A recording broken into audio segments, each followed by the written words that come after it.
The second of Chronicles. Chapter 1.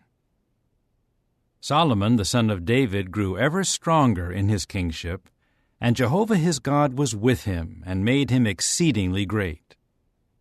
Solomon sent for all Israel, the chiefs of the thousands and of the hundreds, the judges, and all the chieftains of all Israel, the heads of the paternal houses. Then Solomon and all the congregation went to the high place at Gibeon, for that was where the tent of meeting of the true God was, which tent Moses the servant of Jehovah had made in the wilderness. However, David had brought the ark of the true God up from Kiriath-Jearim to the place that David had prepared for it. He had pitched a tent for it in Jerusalem. And the copper altar that Bezalel the son of Uri the son of Hur had made had been put before the tabernacle of Jehovah, and Solomon and the congregation would pray before it. Solomon now made offerings there before Jehovah, and he offered up 1,000 burnt offerings on the copper altar of the tent of meeting.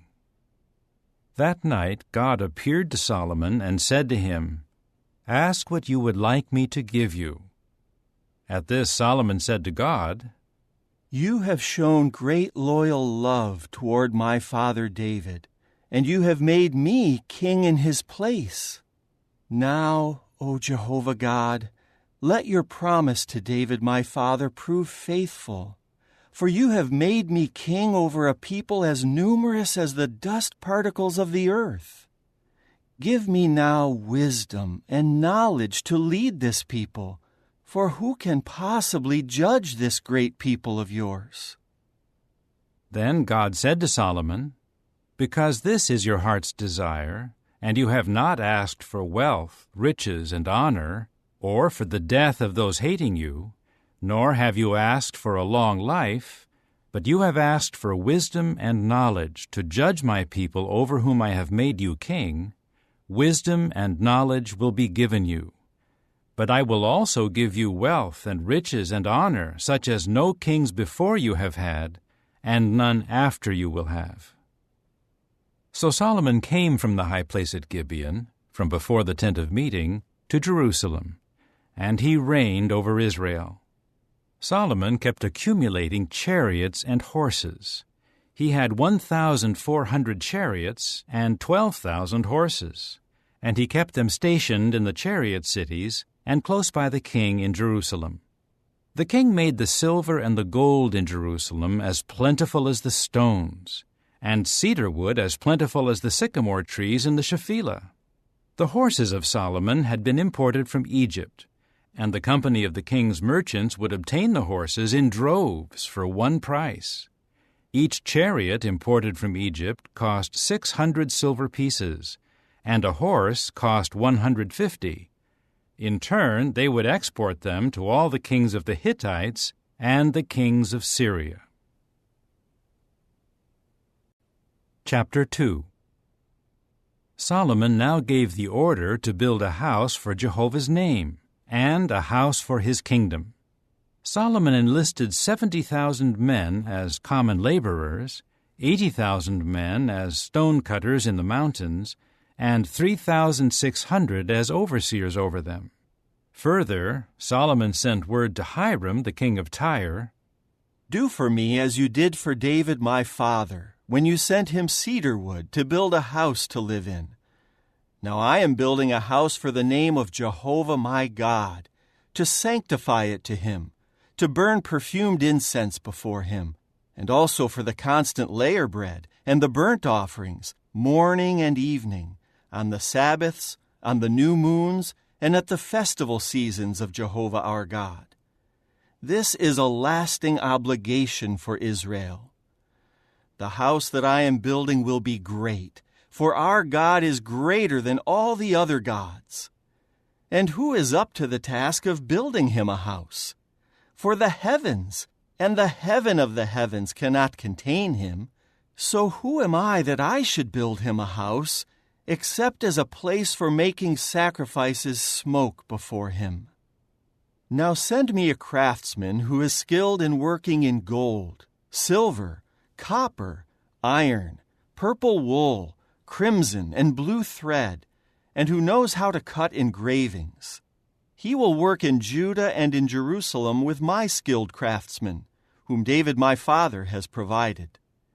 And send me timbers of cedar, juniper, and algum from Lebanon, for I well know that your servants are experienced at cutting down the trees of Lebanon. My servants will work along with your servants to prepare for me great quantities of timber, for the house that I am to build will be extraordinarily great. Now look, I will supply the food for your servants, the woodcutters who cut down the trees. 20,000 cores of wheat, 20,000 cores of barley, 20,000 baths of wine, and 20,000 baths of oil." At that, Hiram the king of Tyre sent this written message to Solomon: "Because Jehovah loves his people, he has made you their king." Hiram then said, "May Jehovah the God of Israel be praised, who made the heavens and the earth, because he has given to King David a wise son, endowed with discretion and understanding, who will build a house for Jehovah and a house for his kingdom. Now I am sending a skilled craftsman, endowed with understanding, Hiram Abi, who is the son of a Danite woman, but whose father was a man of Tyre. He has experience in working in gold, silver, copper, iron, stones, timbers, purple wool, blue thread, fine fabric, and crimson. He can do every sort of engraving and make any design he is given. He will work with your own skilled craftsmen and the skilled craftsmen of my lord David, your father. Now let my lord send the wheat, barley, oil, and wine he has promised to his servants. And we will cut down trees from Lebanon, as many as you need, and we will bring them to you as rafts by sea to Joppa, and you will take them up to Jerusalem." Solomon then took account of all the men who were foreign residents in the land of Israel, after the census taken by David his father, and there were found 153,600. So he assigned 70,000 of them as common laborers, 80,000 as stone cutters in the mountains, and 3,600 as overseers for putting the people to work. Chapter 3. Then Solomon started to build the house of Jehovah in Jerusalem on Mount Moriah, where Jehovah had appeared to his father David, in the place that David had prepared on the threshing floor of Ornan the Jebusite. He started to build on the 2nd day of the 2nd month, in the 4th year of his reign. And the foundation that Solomon laid for building the house of the true God was 60 cubits long and 20 cubits wide, according to the former measurement. The porch in front was 20 cubits long, corresponding to the width of the house, and its height was 20 cubits. And he overlaid it inside with pure gold. He paneled the great house with juniper wood, after which he covered it with fine gold, and then he decorated it with palm tree figures and chains. Further, he overlaid the house with beautiful precious stones, and the gold he used was gold from Parvaim. He covered the house, the rafters, the thresholds, its walls, and its doors with gold, and he engraved cherubs on the walls. He now made the most holy compartment. Its length matched the width of the house, 20 cubits, and its width was 20 cubits. He covered it with 600 talents of fine gold. The weight of the gold for the nails was 50 shekels, and he covered the roof chambers with gold. Then he made in the most holy compartment 2 cherub sculptures, and he overlaid them with gold. The overall length of the wings of the cherubs was 20 cubits. One wing of the first cherub was 5 cubits long and touched the wall of the house, and its other wing was 5 cubits long and touched one of the other cherub's wings. And one wing of the other cherub was 5 cubits long and touched the other wall of the house, and its other wing was 5 cubits long and touched one of the first cherub's wings. The wings of these cherubs were spread out 20 cubits, and they stood on their feet, and they faced inward. He also made the curtain of blue thread, purple wool, crimson, and fine fabric, and incorporated cherub designs into it. Then he made 2 pillars at the front of the house, 35 cubits in length, and the capital on top of each pillar was 5 cubits. And he made chains like necklaces, and put them on the tops of the pillars. And he made 100 pomegranates, and put them on the chains. He set up the pillars in front of the temple, one to the right and one to the left. He named the one on the right Jachin, and the one on the left Boaz. Chapter 4. Then he made the copper altar, 20 cubits long, 20 cubits wide, and 10 cubits high. He made the sea of cast metal. It was circular in shape, 10 cubits from brim to brim, and 5 cubits high, and it took a measuring line 30 cubits long to encircle it. And there were ornamental gourds under it, completely encircling it, 10 to a cubit, all around the sea. The gourds were in 2 rows, and were cast in one piece with it. It stood on 12 bulls, 3 facing north, 3 facing west, 3 facing south, and 3 facing east, and the sea rested on them, and all their hindquarters were toward the center.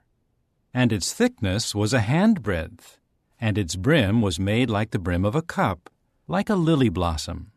The reservoir could hold 3,000 bath measures. Further, he made 10 basins for washing, and put 5 to the right and 5 to the left. They would rinse in them the things used for the burnt offering, but the sea was for the priests for washing. He then made 10 lampstands of gold, as specified, and put them in the temple, 5 on the right and 5 on the left. He also made 10 tables and placed them in the temple, 5 on the right and 5 on the left. And he made 100 golden bowls. Then he made the courtyard of the priests, and the great court, and the doors for the court, and he overlaid their doors with copper. And he placed the sea on the right side, toward the southeast. Hiram also made the cans, the shovels, and the bowls. So Hiram finished the work that he did for King Solomon on the house of the true God. The 2 pillars and the bowl-shaped capitals that were on top of the 2 pillars, the 2 networks to cover the 2 bowl-shaped capitals that were on top of the pillars, the 400 pomegranates for the 2 networks, 2 rows of pomegranates for each network to cover the 2 bowl-shaped capitals that were on the pillars, the 10 carriages and the 10 basins on the carriages, the sea and the 12 bowls beneath it, and the cans, the shovels, the forks, and all their utensils, Hiram Abiv made of polished copper for King Solomon for the house of Jehovah. The king cast them in the district of the Jordan in the thick clay between Succoth and Zeradah. Solomon made all these utensils in great quantities. The weight of the copper was not ascertained. Solomon made all the utensils for the house of the true God, the altar of gold, the tables with the showbread on them, the lampstands and their lamps of pure gold, to burn before the innermost room according to the requirements, and the blossoms, the lamps, and the snuffers of gold, the purest gold, the extinguishers, the bowls, the cups, and the fire holders of pure gold, and the entrance of the house, its inner doors for the most holy, and the doors of the house of the temple, of gold. Chapter 5. So Solomon completed all the work he had to do for the house of Jehovah. Solomon then brought in the things that David his father had made holy, and he put the silver, the gold, and all the articles into the treasuries of the house of the true God. At that time Solomon congregated the elders of Israel, all the heads of the tribes, the chieftains of the paternal houses of Israel. They came to Jerusalem to bring up the ark of the covenant of Jehovah from the city of David, that is, Zion. All the men of Israel assembled before the king at the festival that is held in the 7th month. So all the elders of Israel came, and the Levites lifted up the ark. They brought up the ark, the tent of meeting, and all the holy utensils that were in the tent. The priests and the Levites brought them up. King Solomon and the entire assembly of Israel who had been summoned to meet with him were before the ark. So many sheep and cattle were being sacrificed that they could not be counted or numbered. Then the priests brought the ark of the covenant of Jehovah to its place, into the innermost room of the house, the most holy, underneath the wings of the cherubs. Thus the wings of the cherubs were spread out over the place of the ark, so that the cherubs covered over the ark and its poles from above. The poles were so long that the tips of the poles were visible from the holy in front of the innermost room, but they were not visible from outside. And they are there to this day. There was nothing in the ark but the 2 tablets that Moses placed in it at Horeb, when Jehovah made a covenant with the people of Israel while they were coming out of Egypt. When the priests came out from the holy place, for all the priests who were present had sanctified themselves regardless of their divisions, all the Levite singers who belonged to Asaph, to Heman, to Jeduthun, and to their sons and their brothers were clothed in fine fabric, holding cymbals, stringed instruments, and harps. They were standing east of the altar, and along with them 120 priests were sounding the trumpets. At the moment when the trumpeters and the singers were praising and thanking Jehovah in unison, and as the sound ascended from the trumpets, the cymbals, and the other musical instruments as they were praising Jehovah, for He is good, His loyal love endures forever, then the house of Jehovah, was filled with a cloud. The priests were not able to stand to minister because of the cloud, for the glory of Jehovah filled the house of the true God. Chapter 6. At that time Solomon said, Jehovah said He would reside in the thick gloom. Now I have built a lofty house for you, an established place for you to dwell in forever. Then the king turned around and began to bless all the congregation of Israel, while all the congregation of Israel stood. He said, May Jehovah, the God of Israel, be praised, the one who by His own mouth promised my father David, and by His own hands has given fulfillment, saying, From the day I brought my people out of the land of Egypt, I have not chosen a city out of all the tribes of Israel in which to build a house for my name to remain there. And I have not chosen a man to become leader over my people Israel. But I have chosen Jerusalem for my name to remain there. And I have chosen David to be over my people Israel. And it was the heart's desire of my father David to build a house for the name of Jehovah the God of Israel. But Jehovah said to my father David, It was your heart's desire to build a house for my name, and you did well to desire this in your heart. However, you will not build the house, but your own son who is to be born to you is the one who will build the house for my name. Jehovah has carried out the promise that He made, for I have succeeded my father David, and I sit on the throne of Israel, just as Jehovah promised. I have also built the house for the name of Jehovah the God of Israel, and there I have placed the ark, containing the covenant that Jehovah made with the people of Israel. Then he stood before the altar of Jehovah in front of all the congregation of Israel, and he spread out his hands. For Solomon had made a platform of copper and put it in the middle of the court. It was 5 cubits long, 5 cubits wide, and 3 cubits high, and he stood on it. And he knelt down in front of all the congregation of Israel, and spread his hands out to the heavens. And he said, O Jehovah, the God of Israel, there is no God like you in the heavens or on the earth, keeping the covenant and showing loyal love to your servants who are walking before you with all their heart. you have kept the promise that you made to your servant David, my father. You made the promise with your own mouth, and this day you have fulfilled it with your own hand. And now, O Jehovah, the God of Israel, keep the promise you made to your servant David, my father, when you said, there will never fail to be a man of your line before me to sit on the throne of Israel, if only your sons will pay attention to their way by walking in my law, just as you have walked before me. And now, O Jehovah, the God of Israel, let the promise that you made to your servant David prove trustworthy.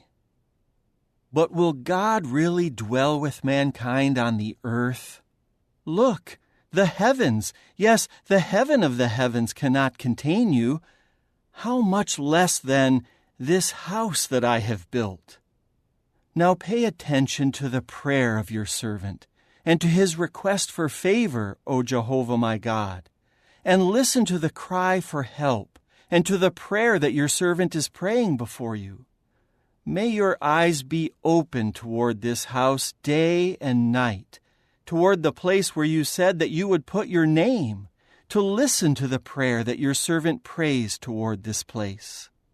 And listen to your servant's pleas for help, and to the pleas of your people Israel when they pray toward this place. And may you hear from your dwelling place, from the heavens.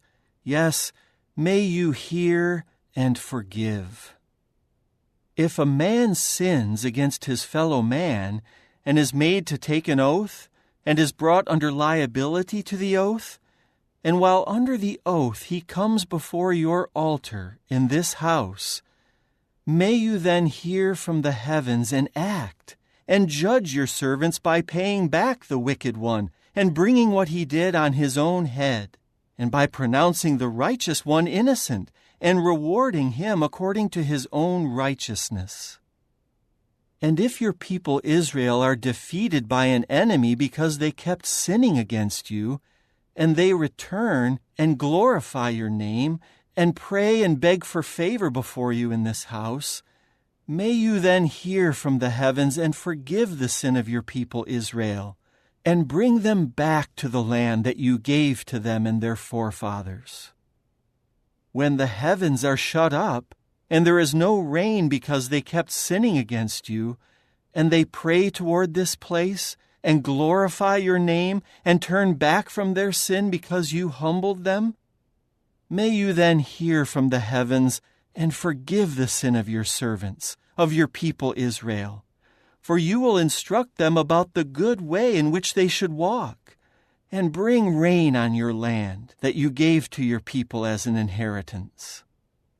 If a famine occurs in the land, or a pestilence, a scorching blight, mildew, swarming locusts, or voracious locusts, or if their enemies besiege them in any of the cities of the land, or if any other sort of plague or disease occurs, whatever prayer, whatever request for favor may be made by any man, or by all your people Israel, for each one knows his own plague and his own pain, when they spread out their hands toward this house, then may you hear from the heavens, your dwelling place, and may you forgive and reward each one according to all his ways. For you know his heart. You alone truly know the human heart, so that they may fear you by walking in your ways all the days they live on the land that you gave to our forefathers.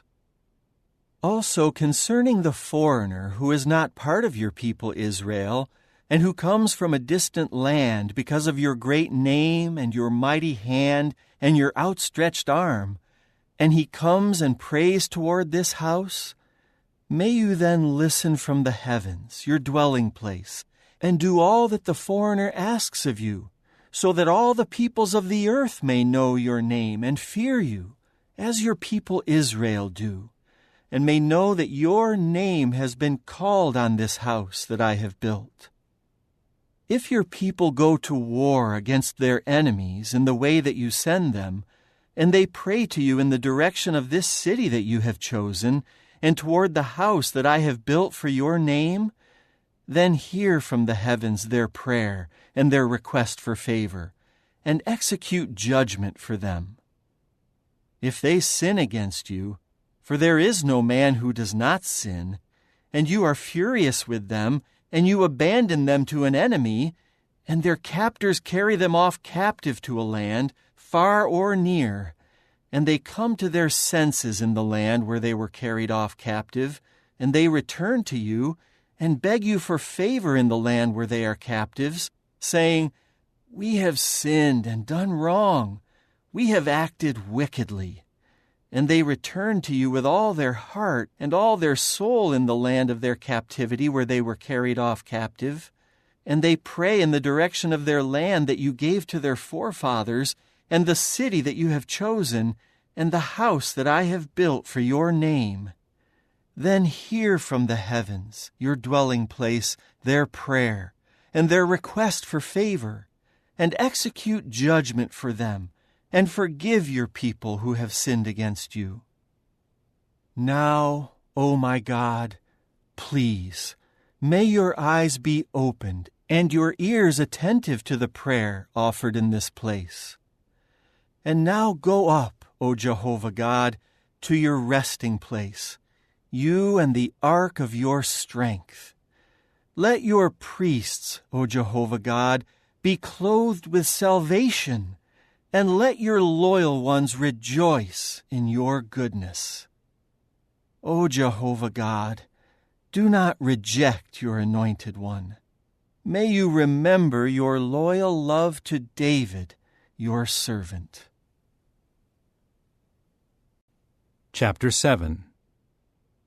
Now as soon as Solomon had finished praying, fire came down from the heavens and consumed the burnt offering and the sacrifices, and Jehovah's glory filled the house.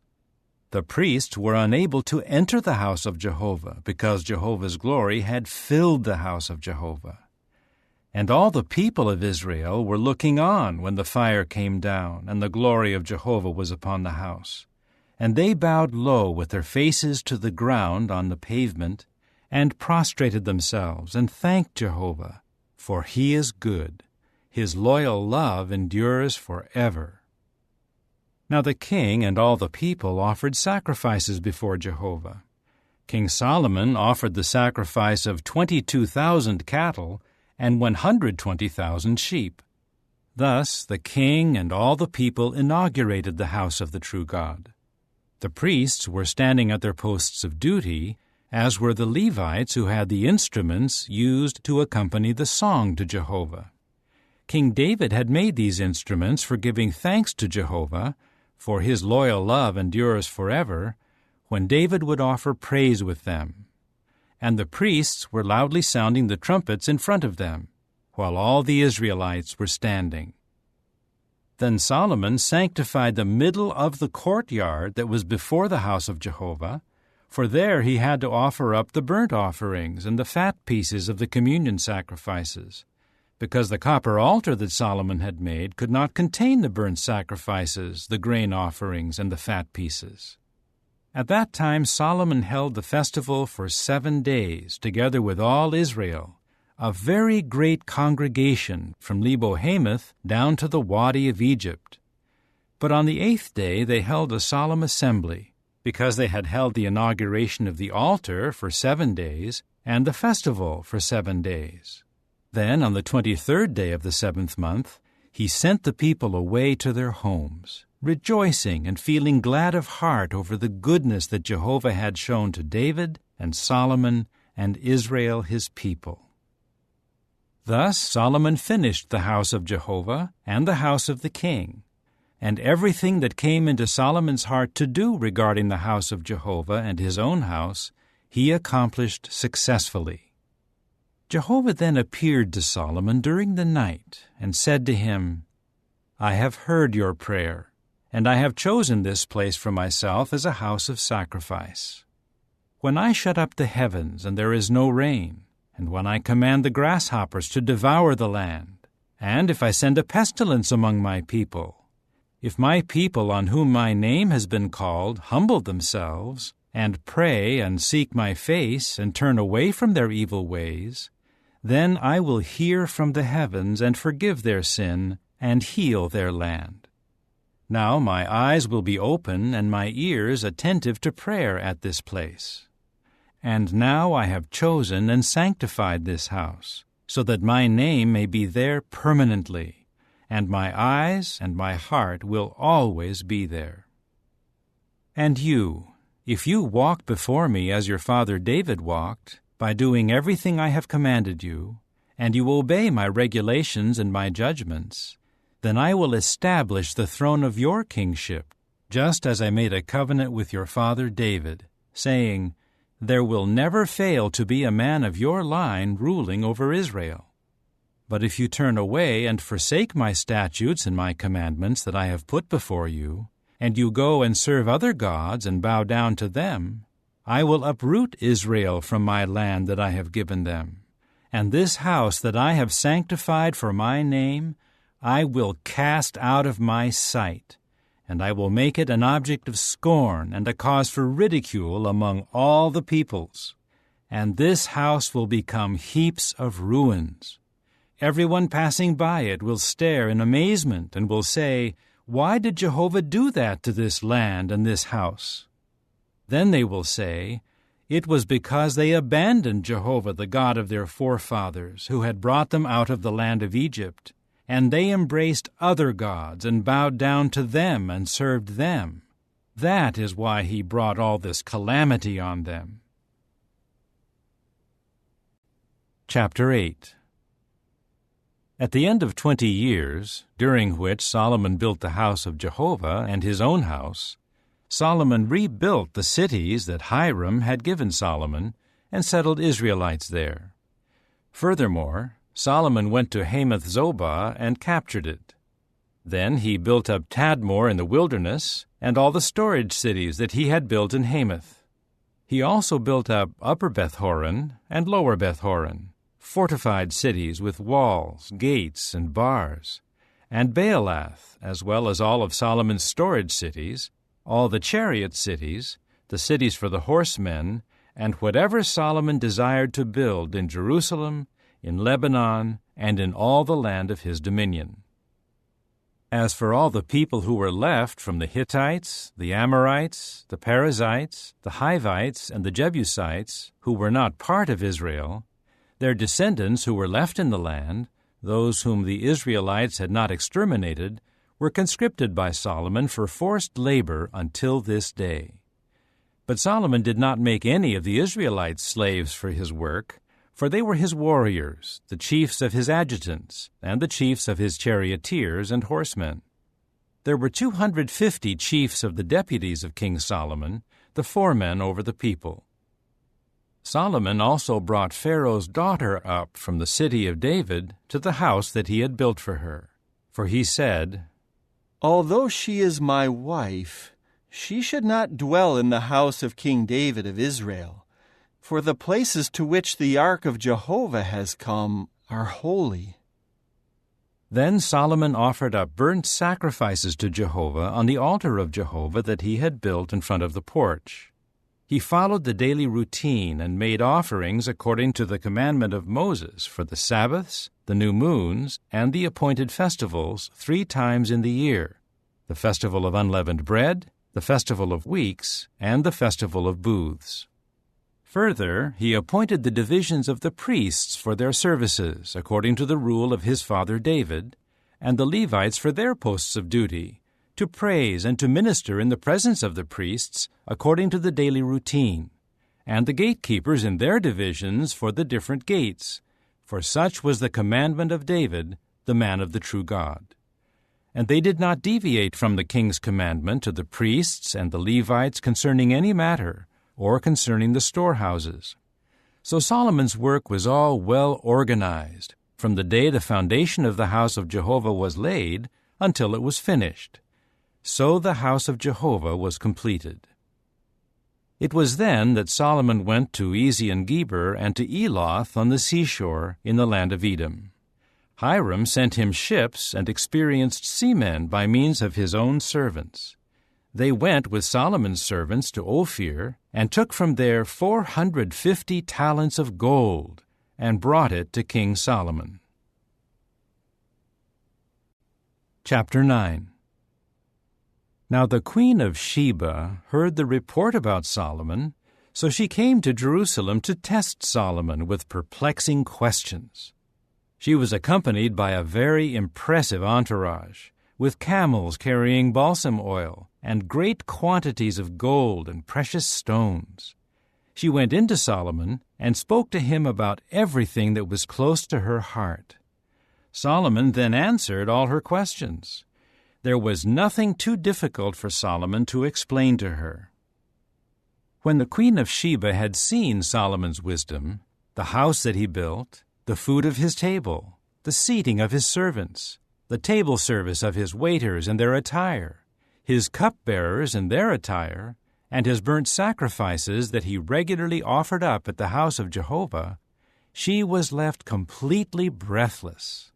So she said to the king, "The report that I heard in my own land about your achievements and about your wisdom was true. But I did not put faith in the reports until I had come and had seen it with my own eyes.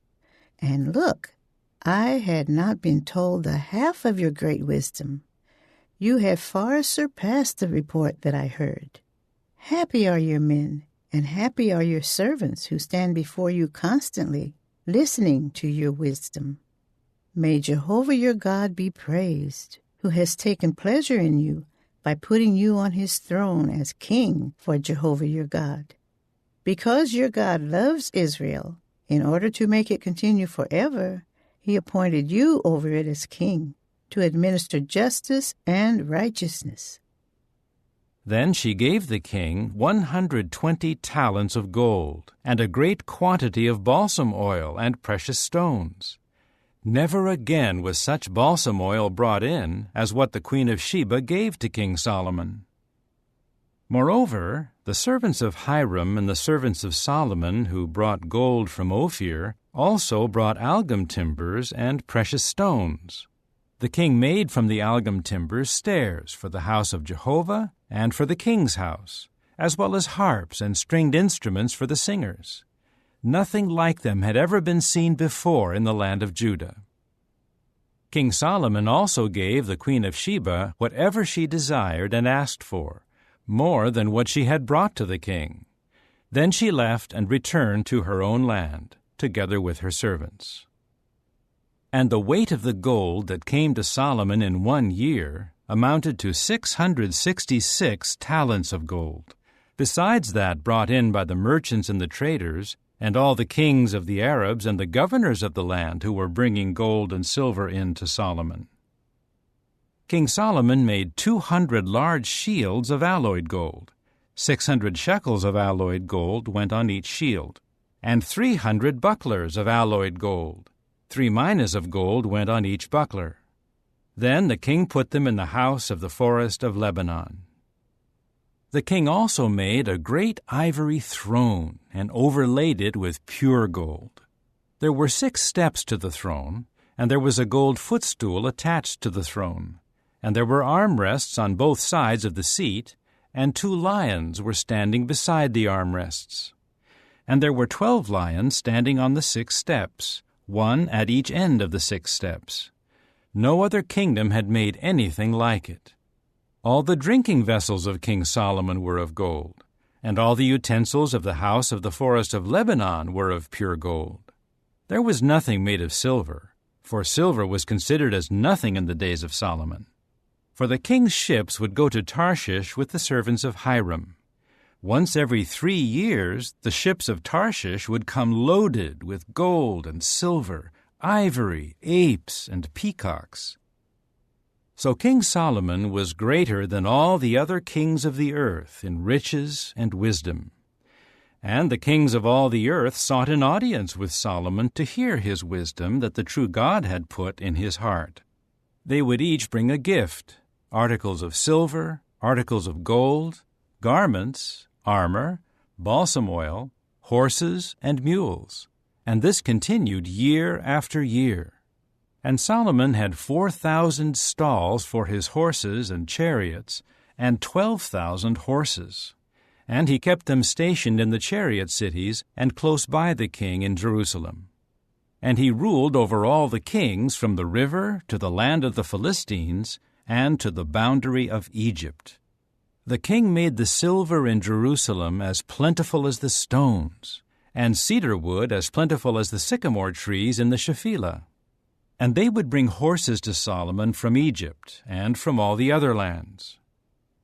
As for the rest of the history of Solomon, from beginning to end, is it not written among the words of Nathan the prophet, in the prophecy of Ahijah the Shilonite, and in the record of visions of Iddo the visionary concerning Jeroboam the son of Nebat? Solomon reigned in Jerusalem over all Israel for 40 years. Then Solomon was laid to rest with his forefathers. So they buried him in the city of David his father, and his son Rehoboam became king in his place. Chapter 10. Rehoboam went to Shechem, for all Israel had come to Shechem to make him king. As soon as Jeroboam the son of Nebat heard of it, he was still in Egypt because he had fled on account of King Solomon, Jeroboam came back from Egypt. Then they sent for him, and Jeroboam and all Israel came to Rehoboam and said, "Your father made our yoke harsh. But if you make the harsh service of your father easier, and you lighten the heavy yoke he put on us, we will serve you." At this he said to them, "Return to me after 3 days."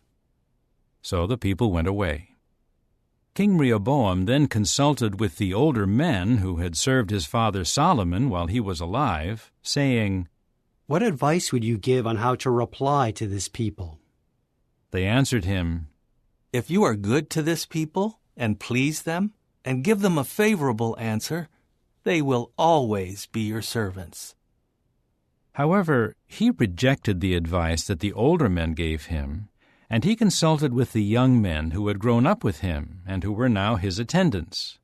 He asked them, "What advice do you offer on how we should reply to this people who have said to me, 'Make the yoke your father put on us lighter'?" The young men who had grown up with him said to him, "This is what you should say to the people who have said to you, 'Your father made our yoke heavy, but you should make it lighter for us.' This is what you should tell them.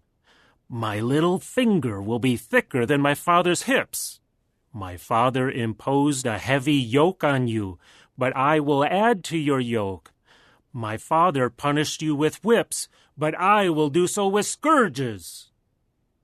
Jeroboam and all the people came to Rehoboam on the 3rd day, just as the king had said, "Return to me on the 3rd day." But the king answered them harshly. Thus King Rehoboam rejected the advice of the older men. He spoke to them according to the advice of the young men, saying, "I will make your yoke heavier, and I will add to it. My father punished you with whips, but I will do so with scourges." So the king did not listen to the people, for this turn of events was caused by the true God, in order to carry out the word that Jehovah had spoken through Ahijah the Shilonite to Jeroboam the son of Nebat. As for all Israel, because the king refused to listen to them, the people replied to the king, "What share do we have in David? We have no inheritance in the son of Jesse. Each one to your gods, O Israel. Now look after your own house, O David." With that, all Israel returned to their homes. But Rehoboam continued to reign over the Israelites living in the cities of Judah. Then King Rehoboam sent Hadoram, who was in charge of those conscripted for forced labor, but the Israelites stoned him to death.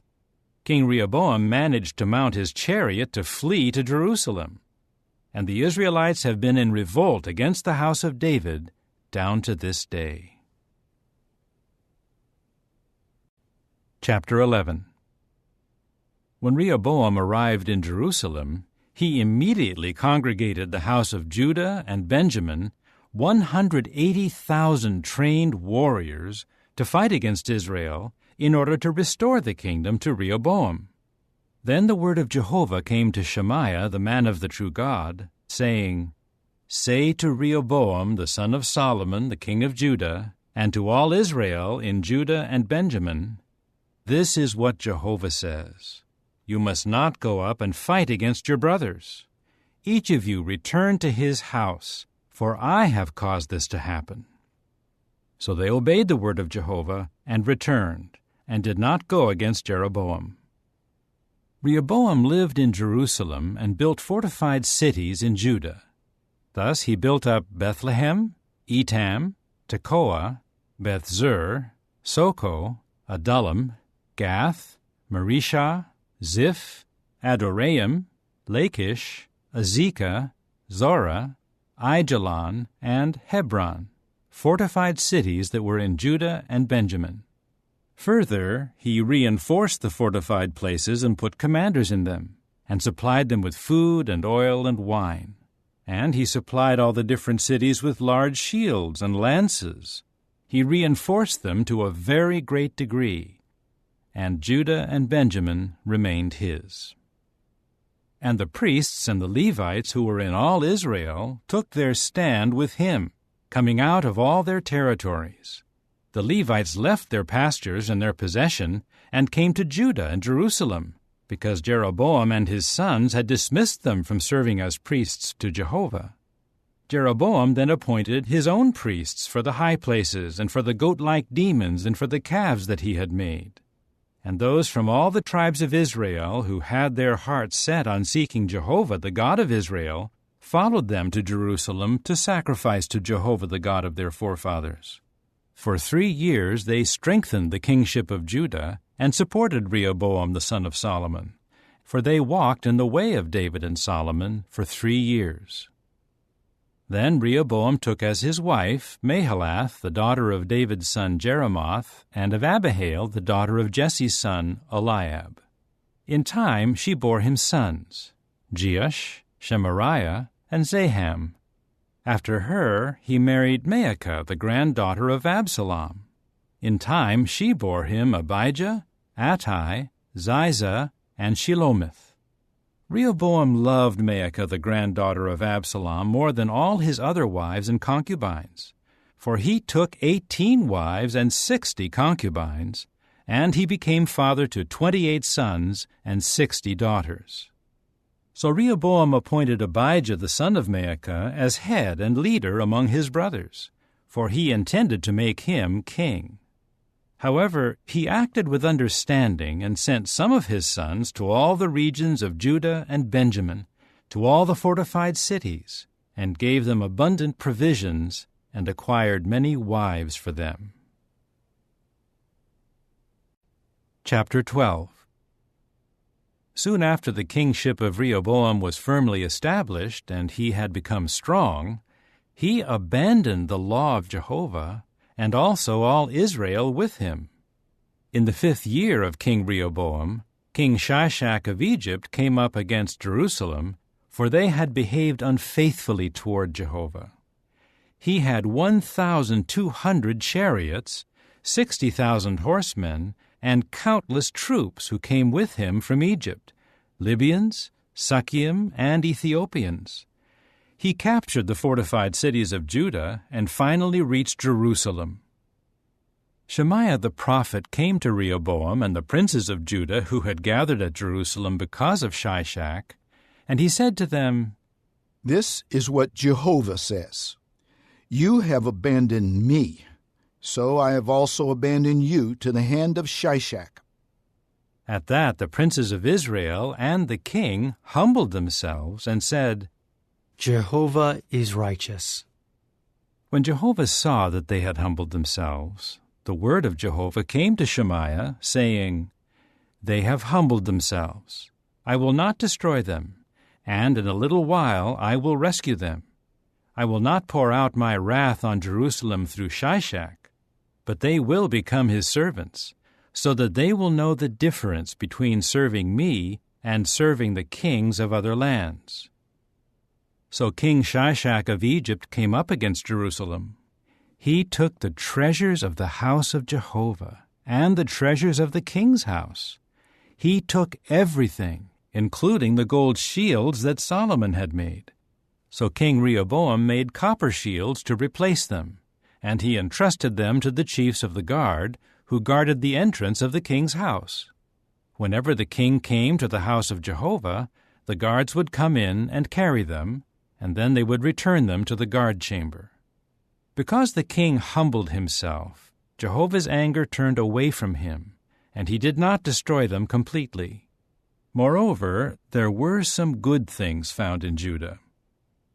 King Rehoboam strengthened his position in Jerusalem and continued to reign. Rehoboam was 41 years old when he became king, and he reigned for 17 years in Jerusalem, the city that Jehovah had chosen out of all the tribes of Israel as the place to put his name. The name of the king's mother was Naamah the Ammonitess. But he did what was bad, for he had not resolved in his heart to search for Jehovah. As for Rehoboam's history, from beginning to end, is it not written among the words of Shemaiah the prophet and of Iddo the visionary in the genealogical record? And there were constant wars between Rehoboam and Jeroboam. Then Rehoboam was laid to rest with his forefathers and was buried in the city of David, and his son Abijah became king in his place. Chapter 13. In the 18th year of King Jeroboam, Abijah became king over Judah. He reigned for 3 years in Jerusalem. His mother's name was Micaiah, the daughter of Uriel of Gibeah. And there was war between Abijah and Jeroboam. So Abijah went to war with an army of 400,000 mighty trained warriors. And Jeroboam drew up in battle formation against him with 800,000 trained men, mighty warriors. Abijah now stood on Mount Zemaraim, which is in the mountainous region of Ephraim, and said, "Hear me, O Jeroboam, and all Israel! Do you not know that Jehovah, the God of Israel, gave to David a kingdom over Israel forever, to him and to his sons, by a covenant of salt? But Jeroboam, the son of Nebat, the servant of David's son Solomon, rose up and rebelled against his Lord. And idle, worthless men kept gathering to him. And they proved superior to Rehoboam, the son of Solomon, when Rehoboam was young and faint-hearted, and he could not hold his own against them. And now you think you can hold your own against the kingdom of Jehovah in the hand of the sons of David, because you are a large crowd, and you have the golden calves that Jeroboam made as gods for you. Have you not driven out Jehovah's priests, the descendants of Aaron, and the Levites? And have you not appointed your own priests, just like the peoples of the other lands? Anyone who came along with a young bull and 7 rams could become a priest of what are not gods. As for us, Jehovah is our God, and we have not abandoned him. Our priests, the descendants of Aaron, are ministering to Jehovah, and the Levites assist in the work.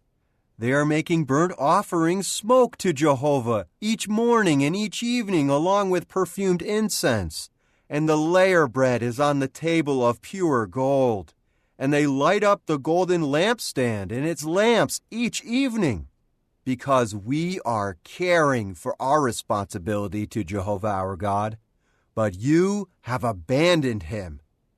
Now look, the true God is with us, leading us, with his priests and the signal trumpets for sounding the battle alarm against you. O men of Israel, do not fight against Jehovah, the God of your forefathers, for you will not be successful." But Jeroboam dispatched an ambush to come from behind them, so that they were in front of Judah, and the ambush was behind them. When the men of Judah turned around, they saw that they had to fight the battle both in front and from behind. So they began to cry out to Jehovah, while the priests were loudly sounding the trumpets. The men of Judah broke out in a war cry, and when the men of Judah shouted the war cry, the true God defeated Jeroboam and all Israel before Abijah and Judah. The Israelites fled before Judah, and God gave them into their hand. Abijah and his people inflicted a great slaughter on them, and the slain of Israel kept falling, 500,000 trained men. Thus the men of Israel were humbled at that time, but the men of Judah proved superior because they relied on Jehovah, the God of their forefathers. Abijah kept chasing after Jeroboam and captured cities from him, Bethel and its dependent towns, Jeshanah and its dependent towns, and Ephraim and its dependent towns. And Jeroboam never regained his power during the time of Abijah. Then Jehovah struck him down, and he died. But Abijah grew in strength. In time he took 14 wives, and he became father to 22 sons and 16 daughters. And the rest of Abijah's history, his deeds and his words, is recorded in the writings of the prophet Iddo. Chapter 14. Then Abijah was laid to rest with his forefathers, and they buried him in the city of David. And his son Asa became king in his place. In his days the land had rest for 10 years. Asa did what was good and right in the eyes of Jehovah his God. He removed the foreign altars and the high places, smashed the sacred pillars, and cut down the sacred poles. Further, he told Judah to search for Jehovah, the God of their forefathers, and to observe the law and the commandment. So he removed from all the cities of Judah the high places and the incense stands, and under him the kingdom continued without disturbance. He built fortified cities in Judah, since the land had no disturbance and there was no war against him during these years, for Jehovah gave him rest. He said to Judah, "Let us build these cities and surround them with walls and towers, gates and bars. For the land is still at our disposal, because we have searched for Jehovah our God. We have searched, and he has given us rest all around." So their building was successful. Asa had an army of 300,000 men from Judah, equipped with large shields and lances. And out of Benjamin were 280,000 mighty warriors who carried bucklers and were armed with bows. Later, Zerah the Ethiopian came against them with an army of 1,000,000 men and 300 chariots. When he reached Mareshah, Asa went out against him, and they drew up in battle formation in the valley of Zephathah at Mareshah. Asa then called to Jehovah his God and said, "O Jehovah, it does not matter to you whether those you help are many or have no power. Help us, O Jehovah our God, for we are relying on you, and in your name we have come against this crowd. O Jehovah, you are our God. Do not let mortal man prevail against you." So Jehovah defeated the Ethiopians before Asa and before Judah, and the Ethiopians fled. Asa and the people with him pursued them as far as Gerar, and the Ethiopians continued falling until not one of them was alive, for they were crushed by Jehovah and by his army. Afterward they carried off a very great deal of spoil. Further, they struck all the cities around Gerar, for the dread of Jehovah had come upon them. And they plundered all the cities, for there was much to plunder in them. They also attacked the tents of those with livestock, and they captured a great number of flocks and camels, after which they returned to Jerusalem. Chapter 15. Now the Spirit of God came upon Azariah the son of Oded. So he went out to meet Asa, and said to him, "Hear me, O Asa, and all Judah and Benjamin. Jehovah is with you as long as you remain with him. And if you search for him, he will let himself be found by you. But if you abandon him, he will abandon you. For a long time Israel had been without the true God, without a priest teaching, and without law. But when in their distress they returned to Jehovah the God of Israel and searched for him, he let himself be found by them. In those times no one could travel safely, for there was much unrest among all the inhabitants of the lands. Nation was being crushed by nation, and one city by another city, because God kept them in disorder with every sort of distress. But you, be strong, and do not become discouraged, for your activity will be rewarded. As soon as Asa heard these words and the prophecy of Oded the prophet, he took courage and removed the disgusting idols from all the land of Judah and Benjamin, and from the cities that he had captured from the mountainous region of Ephraim, and he restored Jehovah's altar that was before the porch of Jehovah. And he gathered together all Judah and Benjamin, and the foreign residents with them from Ephraim and Manasseh and Simeon, for they had deserted to him from Israel in great number when they saw that Jehovah his God was with him. So they were gathered together at Jerusalem in the 3rd month of the 15th year of Asa's reign. On that day they sacrificed to Jehovah from the spoil they had brought 700 cattle and 7,000 sheep. Furthermore, they entered into a covenant to search for Jehovah the God of their forefathers with all their heart and with all their soul. Whoever would not search for Jehovah the God of Israel was to be put to death, whether small or great, man or woman. So they took an oath to Jehovah with a loud voice, with joyful shouting, and with the trumpets and horns.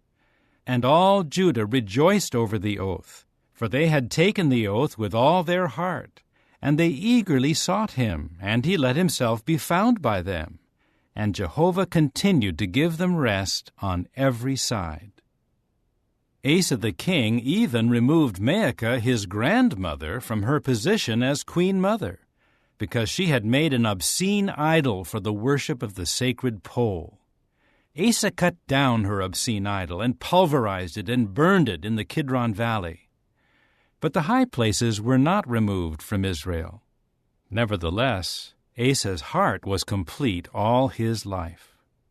And he brought the things that he and his father had made holy into the house of the true God, silver, gold, and various utensils. There was no war until the 35th year of Asa's reign. Chapter 16. In the 36th year of the reign of Asa, King Baasha of Israel came up against Judah and began to build up Ramah to prevent anyone from going out or coming in to King Asa of Judah. At that, Asa brought out silver and gold from the treasuries of Jehovah's house and the king's house, and sent them to King Ben-Hadad of Syria, who was dwelling in Damascus, saying, "There is a treaty between me and you, and between my father and your father. I am sending you silver and gold. Come, break your treaty with King Baasha of Israel, so that he will withdraw from me." Ben-Hadad listened to King Asa and sent the chiefs of his armies against the cities of Israel. And they struck down Ijon, Dan, Abel-Maim, and all the storage places of the cities of Naphtali. When Baasha heard of it, he immediately quit building Ramah and abandoned his work on it. King Asa then took all Judah, and they carried off the stones and timbers of Ramah that Baasha had been building with, and with them he built up Geba and Mizpah. At that time Hanani the seer came to King Asa of Judah, and said to him, "Because you relied on the king of Syria, and did not rely on Jehovah your God, the army of the king of Syria has escaped out of your hand. Were not the Ethiopians and the Libyans a very great army, with many chariots and horsemen? But because you relied on Jehovah, he gave them into your hand. For the eyes of Jehovah are roving about through all the earth, to show his strength in behalf of those whose heart is complete toward him. You have acted foolishly in this matter. From now on, there will be wars against you." However, Asa became offended at the seer and put him in prison because he was enraged at him over this. And Asa began to mistreat others among the people at that same time. Now, the history of Asa, from beginning to end, is written in the book of the Kings of Judah and of Israel. In the 39th year of his reign, Asa developed an ailment in his feet until he became very sick. And even in his sickness, he turned not to Jehovah, but to the healers. Then Asa was laid to rest with his forefathers. He died in the 41st year of his reign. So they buried him in the grand burial place that he had excavated for himself in the city of David, and they laid him on a bier that had been filled with balsam oil and different sorts of ingredients mixed into a specially made ointment. Further, they made an extraordinarily great funeral burning for him. Chapter 17. And his son Jehoshaphat became king in his place, and he strengthened his position over Israel. He stationed military forces in all the fortified cities of Judah, and put garrisons in the land of Judah and in the cities of Ephraim that Asa his father had captured. Jehovah continued with Jehoshaphat because he walked in the former ways of his forefather David, and did not search for the Baals. For he searched for the God of his father, and followed his commandment and not the practices of Israel. Jehovah kept the kingdom firmly established in his hand, and all Judah continued to give gifts to Jehoshaphat, and he had riches and glory in abundance. His heart became bold in the ways of Jehovah, and he even removed the high places and the sacred poles from Judah. In the 3rd year of his reign he sent for his princes, Ben-Hail, Obadiah, Zechariah, Nathanael, and Micaiah, to teach in the cities of Judah. There were Levites with them, Shemaiah, Nethaniah, Zebediah, Asahel, Shemiramoth, Jehonathan, Adonijah, Tobijah, and Tob-Adonijah, and along with them Elishama and Jehoram the priests. They began teaching in Judah, taking with them the book of Jehovah's law, and they went around through all the cities of Judah, teaching among the people. And the dread of Jehovah came upon all the kingdoms of the land surrounding Judah, and they did not fight against Jehoshaphat. And the Philistines brought to Jehoshaphat gifts and money as tribute. The Arabs brought him 7,700 rams and 7,700 male goats from their flocks. Jehoshaphat grew greater and greater, and he continued building fortified places and storage cities in Judah. He carried out extensive projects in the cities of Judah, and he had soldiers, mighty warriors, in Jerusalem. These were grouped by their paternal houses. Of Judah, the chiefs of thousands, Adnah the chief, and with him were 300,000 mighty warriors. And under his command was Jehohanan the chief, and with him were 280,000. And also under his command was Amasiah the son of Zichri, who volunteered for Jehovah's service, and with him were 200,000 mighty warriors. And out of Benjamin was Eliada, a mighty warrior, and with him were 200,000 men, equipped with the bow and shield. And under his command was Jehozabad, and with him were 180,000 men, equipped for the army. These were ministering to the king in addition to those whom the king put in the fortified cities throughout all Judah. Chapter 18. Jehoshaphat had riches and glory in abundance, but he made a marriage alliance with Ahab. So years later he went down to Ahab at Samaria, and Ahab sacrificed sheep and cattle in abundance for him and for the people with him. And he urged him to go up against Ramoth-Gilead. Then King Ahab of Israel said to King Jehoshaphat of Judah, "Will you go with me to Ramoth-Gilead?" He replied to him, "I am the same as you. and my people are the same as your people and will support you in the war. But Jehoshaphat said to the king of Israel, First inquire, please, for the word of Jehovah. So the king of Israel gathered the prophets together, 400 men, and said to them, Should we go to war against Ramoth-Gilead, or should I refrain? They said, Go up, and the true God will give it into the king's hand. Jehoshaphat then said, Is there not here a prophet of Jehovah? Let us also inquire through him. At that the king of Israel said to Jehoshaphat, There is still one more man through whom we can inquire of Jehovah, but I hate him, for he never prophesies good things concerning me, but always bad. He is Micaiah, the son of Imlah. However, Jehoshaphat said, The king should not say such a thing. So the king of Israel called a court official and said, Bring Micaiah, the son of Imlah, quickly. Now the king of Israel and Jehoshaphat the king of Judah were each sitting on his throne, dressed in royal attire. They were sitting at the threshing floor at the entrance of the gate of Samaria, and all the prophets were prophesying before them.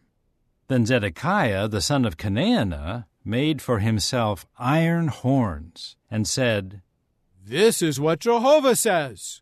With these you will gore the Syrians until you exterminate them. All the other prophets were prophesying the same way, saying, Go up to Ramoth-Gilead, and you will be successful. Jehovah will give it into the king's hand. So the messenger who went to call Micaiah said to him, Look, the words of the prophets are unanimously favorable to the king. Let your word, please, become like theirs, and speak favorably. But Micaiah said, As surely as Jehovah is living, whatever my God says is what I will speak. Then he came into the king, and the king asked him, Micaiah, should we go to war against Ramoth-Gilead, or should I refrain? At once he replied, Go up, and you will be successful.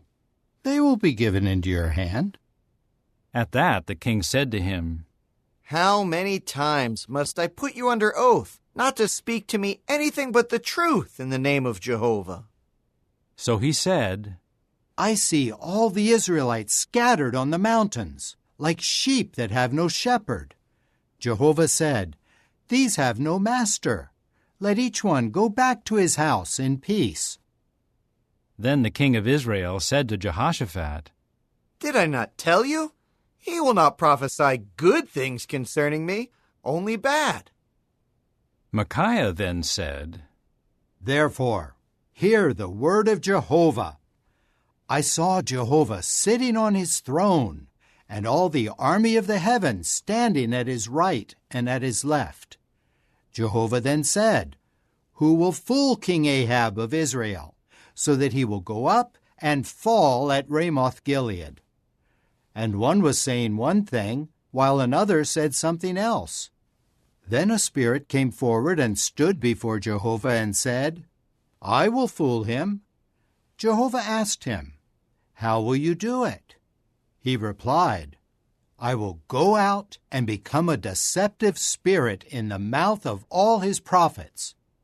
So he said, You will fool him, and what is more, you will be successful.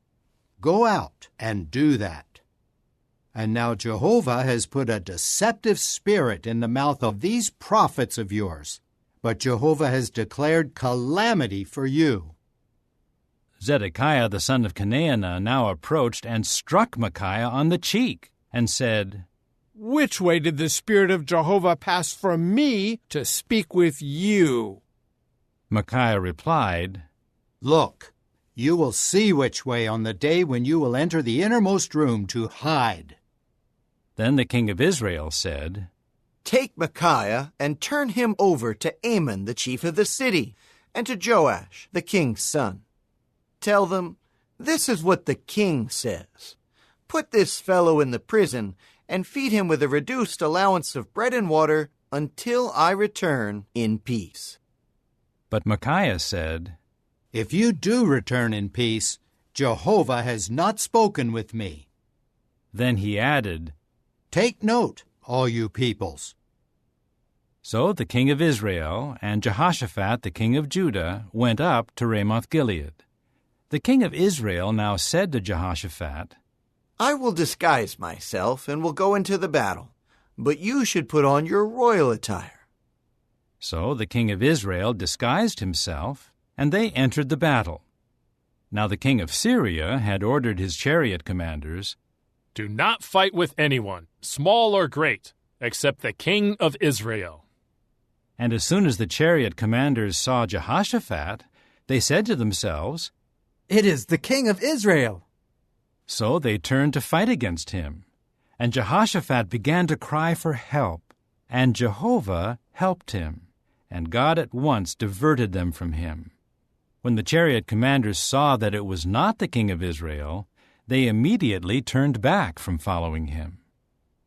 But one man shot his bow at random, and he struck the king of Israel between the joints of his coat of mail. So the king said to his charioteer, "Turn around and take me out of the battle, for I have been badly wounded." The fighting raged throughout that day, and the king of Israel had to be propped up in the chariot facing the Syrians until the evening, and he died at sunset. Chapter 19. Then King Jehoshaphat of Judah returned safely to his own house in Jerusalem. Jehu, the son of Hanani the visionary, went out to meet him, and said to King Jehoshaphat, "Is it the wicked you should be helping, and is it those who hate Jehovah you should love? Because of this, the indignation of Jehovah is against you. Nevertheless, there are good things that have been found in you, because you cleared out the sacred poles from the land, and you have prepared your heart to search for the true God." Jehoshaphat continued living in Jerusalem, and he went out again among the people from Beersheba to the mountainous region of Ephraim to bring them back to Jehovah, the God of their forefathers. He also appointed judges throughout the land in all the fortified cities of Judah, city by city. And he said to the judges, "Pay attention to what you are doing, for you do not judge for man, but for Jehovah, and he is with you when you pass judgment. Now let the fear of Jehovah be upon you. Be careful about what you do, for with Jehovah our God there is no injustice, no partiality, no bribe-taking." In Jerusalem also, Jehoshaphat appointed some of the Levites and the priests and some of the heads of the paternal houses of Israel to serve as judges for Jehovah and to settle legal cases for the inhabitants of Jerusalem.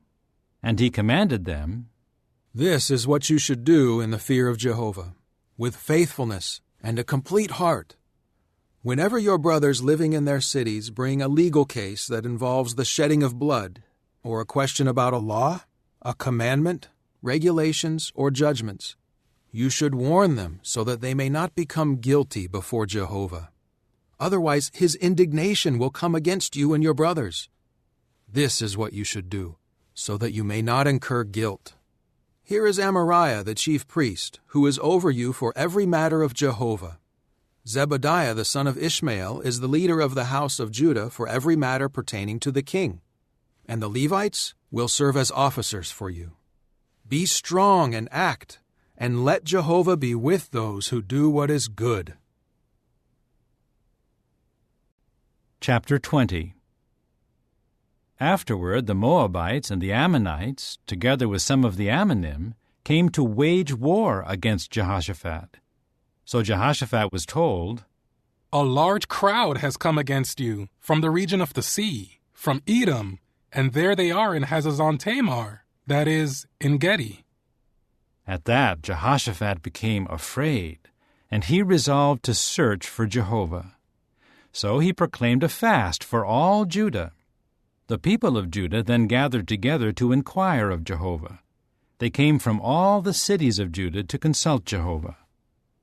Then Jehoshaphat stood up in the congregation of Judah and Jerusalem in the house of Jehovah before the new courtyard. And he said, O Jehovah, the God of our forefathers, are you not God in the heavens? Do you not have dominion over all the kingdoms of the nations? In your hand are power and might, and no one can stand against you. O our God, did you not drive away the inhabitants of this land from before your people Israel, and then give it as a lasting possession to the offspring of your friend Abraham? And they settled in it, and they built for you there a sanctuary for your name, saying, If disaster should come on us, whether by sword, adverse judgment, pestilence, or famine, let us stand before this house and before you, for your name is in this house, and call to you for help out of our distress, and may you hear and save us. Now here are the men of Ammon, Moab, and the mountainous region of Seir, whom you did not allow Israel to invade when they came out of the land of Egypt. They turned away from them and did not annihilate them. Now they are repaying us by coming in to drive us out from your possession that you gave us as an inheritance. O our God, will you not execute judgment on them?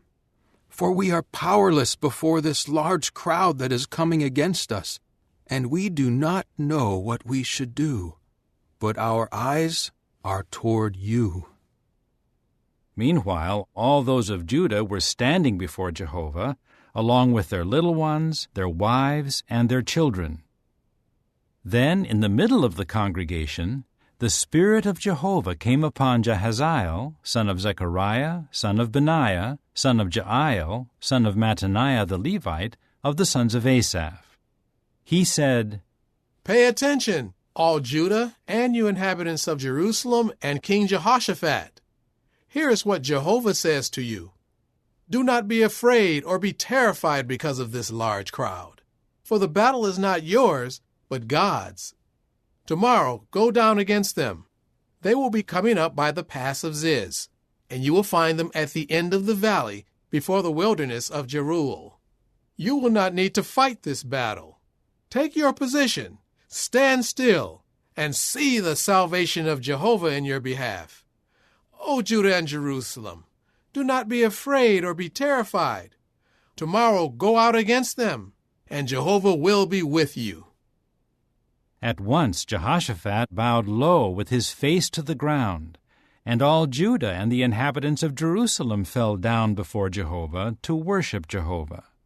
Then the Levites, who were descendants of the Kohathites and the Korahites, rose up to praise Jehovah the God of Israel with a very loud voice.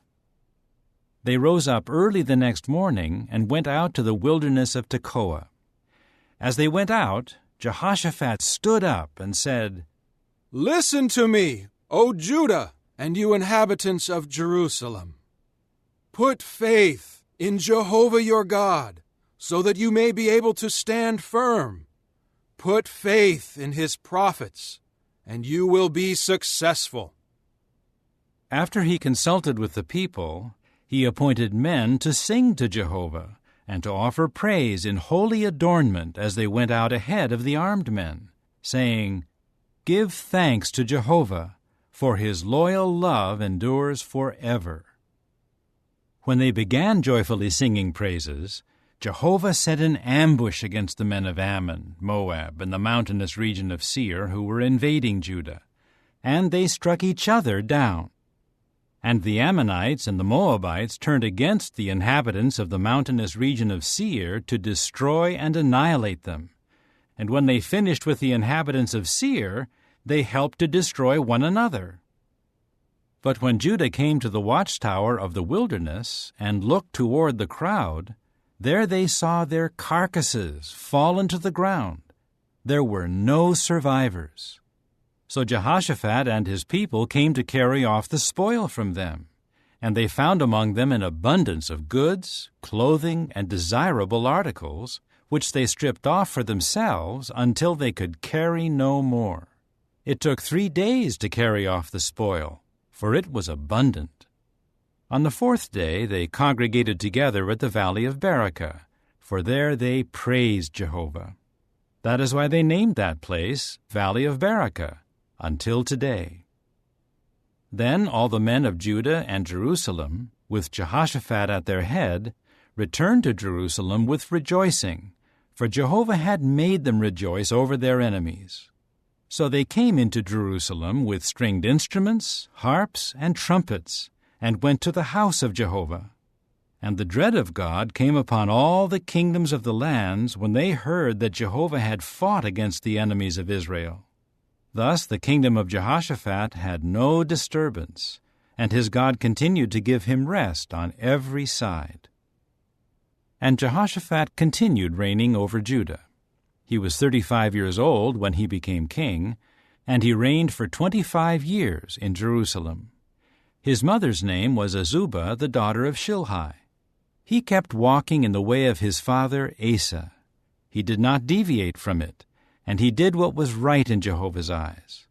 However, the high places were not removed, and the people had not yet prepared their heart for the God of their forefathers. As for the rest of the history of Jehoshaphat, from beginning to end, there it is written among the words of Jehu the son of Hanani, which were included in the book of the kings of Israel. After this, King Jehoshaphat of Judah made an alliance with King Ahaziah of Israel, who acted wickedly. So he made him his partner in making ships to go to Tarshish, and they built the ships in Ezion-Geber. However, Eliezer, the son of Dodavahu of Marisha, spoke prophetically against Jehoshaphat, saying, "Because you have made an alliance with Ahaziah, Jehovah will destroy your works." So the ships were wrecked, and they were unable to go to Tarshish. Chapter 21. Then Jehoshaphat was laid to rest with his forefathers, and was buried with his forefathers in the city of David.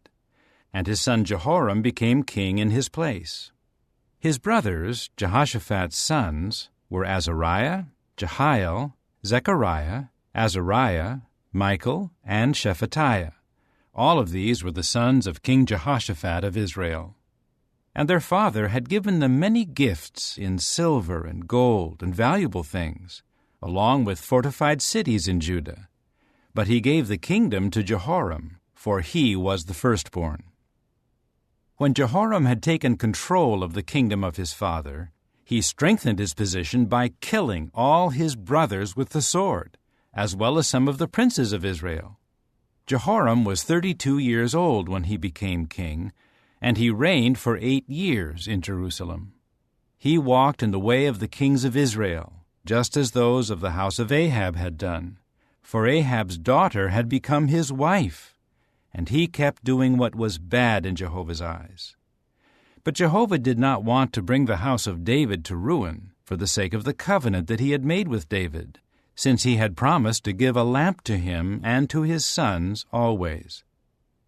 In his days Edom revolted against Judah and then set up its own king. So Jehoram and his commanders crossed over with all his chariots, and he rose up by night and defeated the Edomites who were surrounding him and the chariot commanders. But Edom has kept up its revolt against Judah to this day. Libnah also revolted against him at that time, because he had abandoned Jehovah the God of his forefathers. He had also made high places on the mountains of Judah to cause the inhabitants of Jerusalem to commit spiritual prostitution, and he led Judah astray. Eventually, a written message came to him from Elijah the prophet, saying, "This is what Jehovah, the God of David, your forefather, says. You have not walked in the ways of your father Jehoshaphat, or in the ways of King Asa of Judah. But you walk in the way of the kings of Israel, and caused Judah and the inhabitants of Jerusalem to commit spiritual prostitution, like the prostitution of the house of Ahab. And you even killed your own brothers, the household of your father, who were better than you. Therefore, Jehovah is dealing a great blow to your people, to your sons, to your wives, and to all your possessions. And you will suffer with many sicknesses, including a disease of your intestines, until your intestines come out because of the disease, day after day. Then Jehovah stirred up against Jehoram the Philistines and the Arabs who were near the Ethiopians. So they invaded Judah, forcing their way in, and carried off all the possessions that were found in the king's house, as well as his sons and his wives. And the only son left to him was Jehoahaz, his youngest son. And after all of this, Jehovah afflicted him with an incurable disease in his intestines. Sometime later, when 2 full years had passed, his intestines came out because of his disease, and he died while suffering severely from his disease. And his people did not make a burning for him like the burning that was made for his forefathers.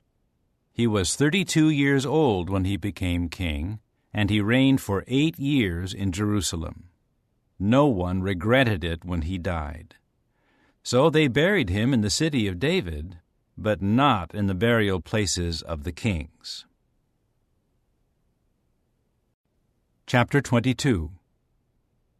Then the inhabitants of Jerusalem made his youngest son Ahaziah king in his place, for the marauder band that came with the Arabs to the camp had killed all the older ones. So Ahaziah the son of Jehoram began to reign as king of Judah. Ahaziah was 22 years old when he became king, and he reigned for 1 year in Jerusalem. His mother's name was Athaliah, the granddaughter of Omri. He too walked in the ways of the house of Ahab, for his mother became his adviser in acting wickedly. And he kept doing what was bad in Jehovah's eyes, like the house of Ahab, for they became his advisers after the death of his father, to his destruction. He followed their advice and went with Jehoram, the son of King Ahab of Israel, to wage war against King Hazael of Syria at Ramoth-Gilead, where the archers wounded Jehoram. He returned to Jezreel to recover from the wounds that they had inflicted on him at Ramah, when he fought against King Hazael of Syria. Ahaziah the son of Jehoram the king of Judah went down to Jezreel to see Jehoram the son of Ahab, because he had been wounded. But God brought about the downfall of Ahaziah by his coming to Jehoram. And when he came, he went out with Jehoram to meet Jehu the grandson of Nimshi, whom Jehovah had anointed to do away with the house of Ahab. When Jehu began to execute judgment on the house of Ahab, he found the princes of Judah and the sons of Ahaziah's brothers, ministers of Ahaziah, and he killed them. Then he looked for Ahaziah. They captured him where he was hiding in Samaria, and they brought him to Jehu. Then they put him to death and buried him, for they said, "He is the grandson of Jehoshaphat, who searched for Jehovah with all his heart." There was no one of the house of Ahaziah who had the power to rule the kingdom. When Athaliah, Ahaziah's mother, saw that her son had died, she rose up and destroyed the entire royal line of the house of Judah. However, Jehoshabeath, the daughter of the king, took Jehoash, the son of Ahaziah, and stole him away from among the sons of the king who were to be put to death. And she put him and his nurse in an inner bedroom. Jehoshabeath, the daughter of King Jehoram, she was the wife of Jehoiada the priest and a sister of Ahaziah, managed to keep him concealed from Athaliah so that she did not put him to death. He remained with them for 6 years, hidden at the house of the true God, while Athaliah was ruling over the land. Chapter 23. In the 7th year, Jehoiada acted courageously and made a pact with the chiefs of hundreds, namely Azariah the son of Jeroham, Ishmael the son of Jehohanan, Azariah the son of Obed, Maaseiah the son of Adaiah, and Elishaphat the son of Zichri. Then they went throughout Judah and gathered together the Levites from all the cities of Judah and the heads of the paternal houses of Israel. When they came to Jerusalem, the entire congregation made a covenant with the king in the house of the true God, after which he said to them, "Look, the king's son will reign, just as Jehovah promised concerning the sons of David. This is what you are to do. 1/3 of the priests and of the Levites who will be on duty on the Sabbath will be doorkeepers. Another third will be at the house of the king, and the other third will be at the gate of the foundation, and all the people will be in the courtyards of the house of Jehovah. Do not let anyone enter the house of Jehovah except the priests and the Levites who are ministering. These may enter because they are a holy group, and all the people will keep the obligation to Jehovah. The Levites must surround the king on every side, each with his weapons in hand. Anyone entering the house will be put to death. Stay with the king wherever he goes." The Levites and all Judah did exactly what Jehoiada the priest had commanded. So each one took his men who were on duty on the Sabbath, together with those who were off duty on the Sabbath, for Jehoiada the priest had not dismissed the divisions from their duty. Jehoiada the priest then gave the chiefs of hundreds the spears and the bucklers and the circular shields that had belonged to King David, which were in the house of the true God. He then stationed all the people, each with his weapon in hand, from the right side of the house to the left side of the house, by the altar and by the house, all around the king. Then they brought the king's son out, and put on him the crown and the testimony, and made him king. And Jehoiada and his sons anointed him. Then they said, "Long live the king!" When Athaliah heard the sound of the people running and praising the king, she immediately came to the people at the house of Jehovah. Then she saw the king standing there by his pillar at the entrance. The princes and the trumpeters were with the king, and all the people of the land were rejoicing and blowing the trumpets, and the singers with musical instruments were leading the praises. At this, Athaliah ripped her garments apart and cried out, "Conspiracy! Conspiracy!" But Jehoiada the priest brought out the chiefs of hundreds, those appointed over the army, and said to them, "Take her out from among the ranks, and if anyone follows her, put him to death with the sword." For the priest had said, "Do not put her to death in the house of Jehovah." So they seized her, and when she reached the entrance of the horse gate of the king's house, they immediately put her to death there. Then Jehoiada made a covenant between himself and all the people and the king, that they would continue as the people of Jehovah. After that all the people came to the house of Baal and tore it down. And they smashed his altars and his images, and they killed Mattan the priest of Baal in front of the altars. Then Jehoiada put the oversight of the house of Jehovah in the hands of the priests and the Levites, whom David had assigned in divisions over the house of Jehovah, to offer up the burnt sacrifices of Jehovah, according to what is written in the law of Moses, with rejoicing and with song, as directed by David. He also stationed the gatekeepers by the gates of the house of Jehovah, so that no one unclean in any respect could enter. He now took the chiefs of hundreds, the nobles, the rulers of the people, and all the people of the land, and escorted the king down from the house of Jehovah. Then they came through the upper gate to the king's house, and seated the king on the throne of the kingdom. So all the people of the land rejoiced, and the city was quiet, for they had put Athaliah to death with the sword. Chapter 24. Jehoash was 7 years old when he became king, and he reigned for 40 years in Jerusalem.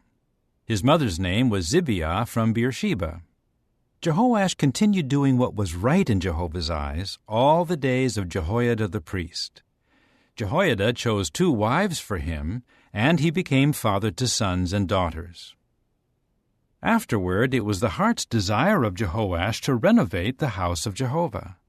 So he gathered the priests and the Levites together and said to them, Go out to the cities of Judah and collect money from all Israel to repair the house of your God from year to year, and you should act quickly in the matter."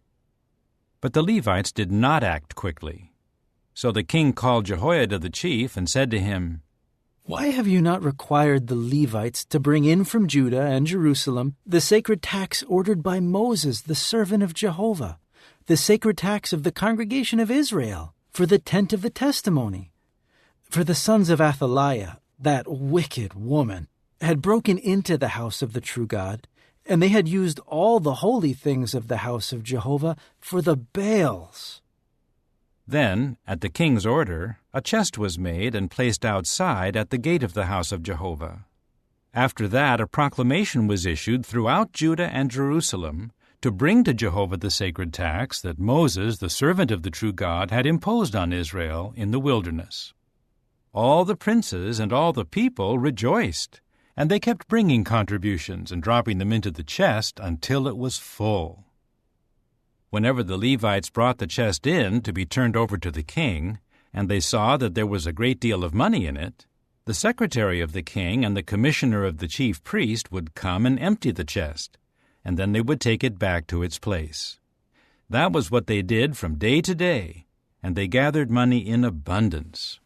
Then the king and Jehoiada would give it to those supervising the work of the service of Jehovah's house, and they would hire the stone cutters and the craftsmen for renovating Jehovah's house, and also workers in iron and copper to repair Jehovah's house. And those supervising the work got it started, and the repair work progressed under their supervision, and they restored the house of the true God to its proper condition and reinforced it. And as soon as they finished, they brought the money that was left over to the king and Jehoiada, and they used it to make utensils for the house of Jehovah, utensils for the ministry and for making offerings, and cups and utensils of gold and of silver. And they would offer up burnt sacrifices at the house of Jehovah regularly, all the days of Jehoiada. When Jehoiada was old and satisfied with years, he died. He was 130 years old at his death. So they buried him in the city of David along with the kings, because he had done good in Israel with respect to the true God and his house. After Jehoiada's death, the princes of Judah came and bowed down to the king, and the king listened to them. They abandoned the house of Jehovah, the God of their forefathers, and began serving the sacred poles and the idols, so that God's anger came against Judah and Jerusalem because of their guilt. He kept sending prophets among them to bring them back to Jehovah, and they kept warning them, but they refused to listen. God's Spirit came upon Zechariah, the son of Jehoiada the priest, and he stood above the people and said to them, "This is what the true God says.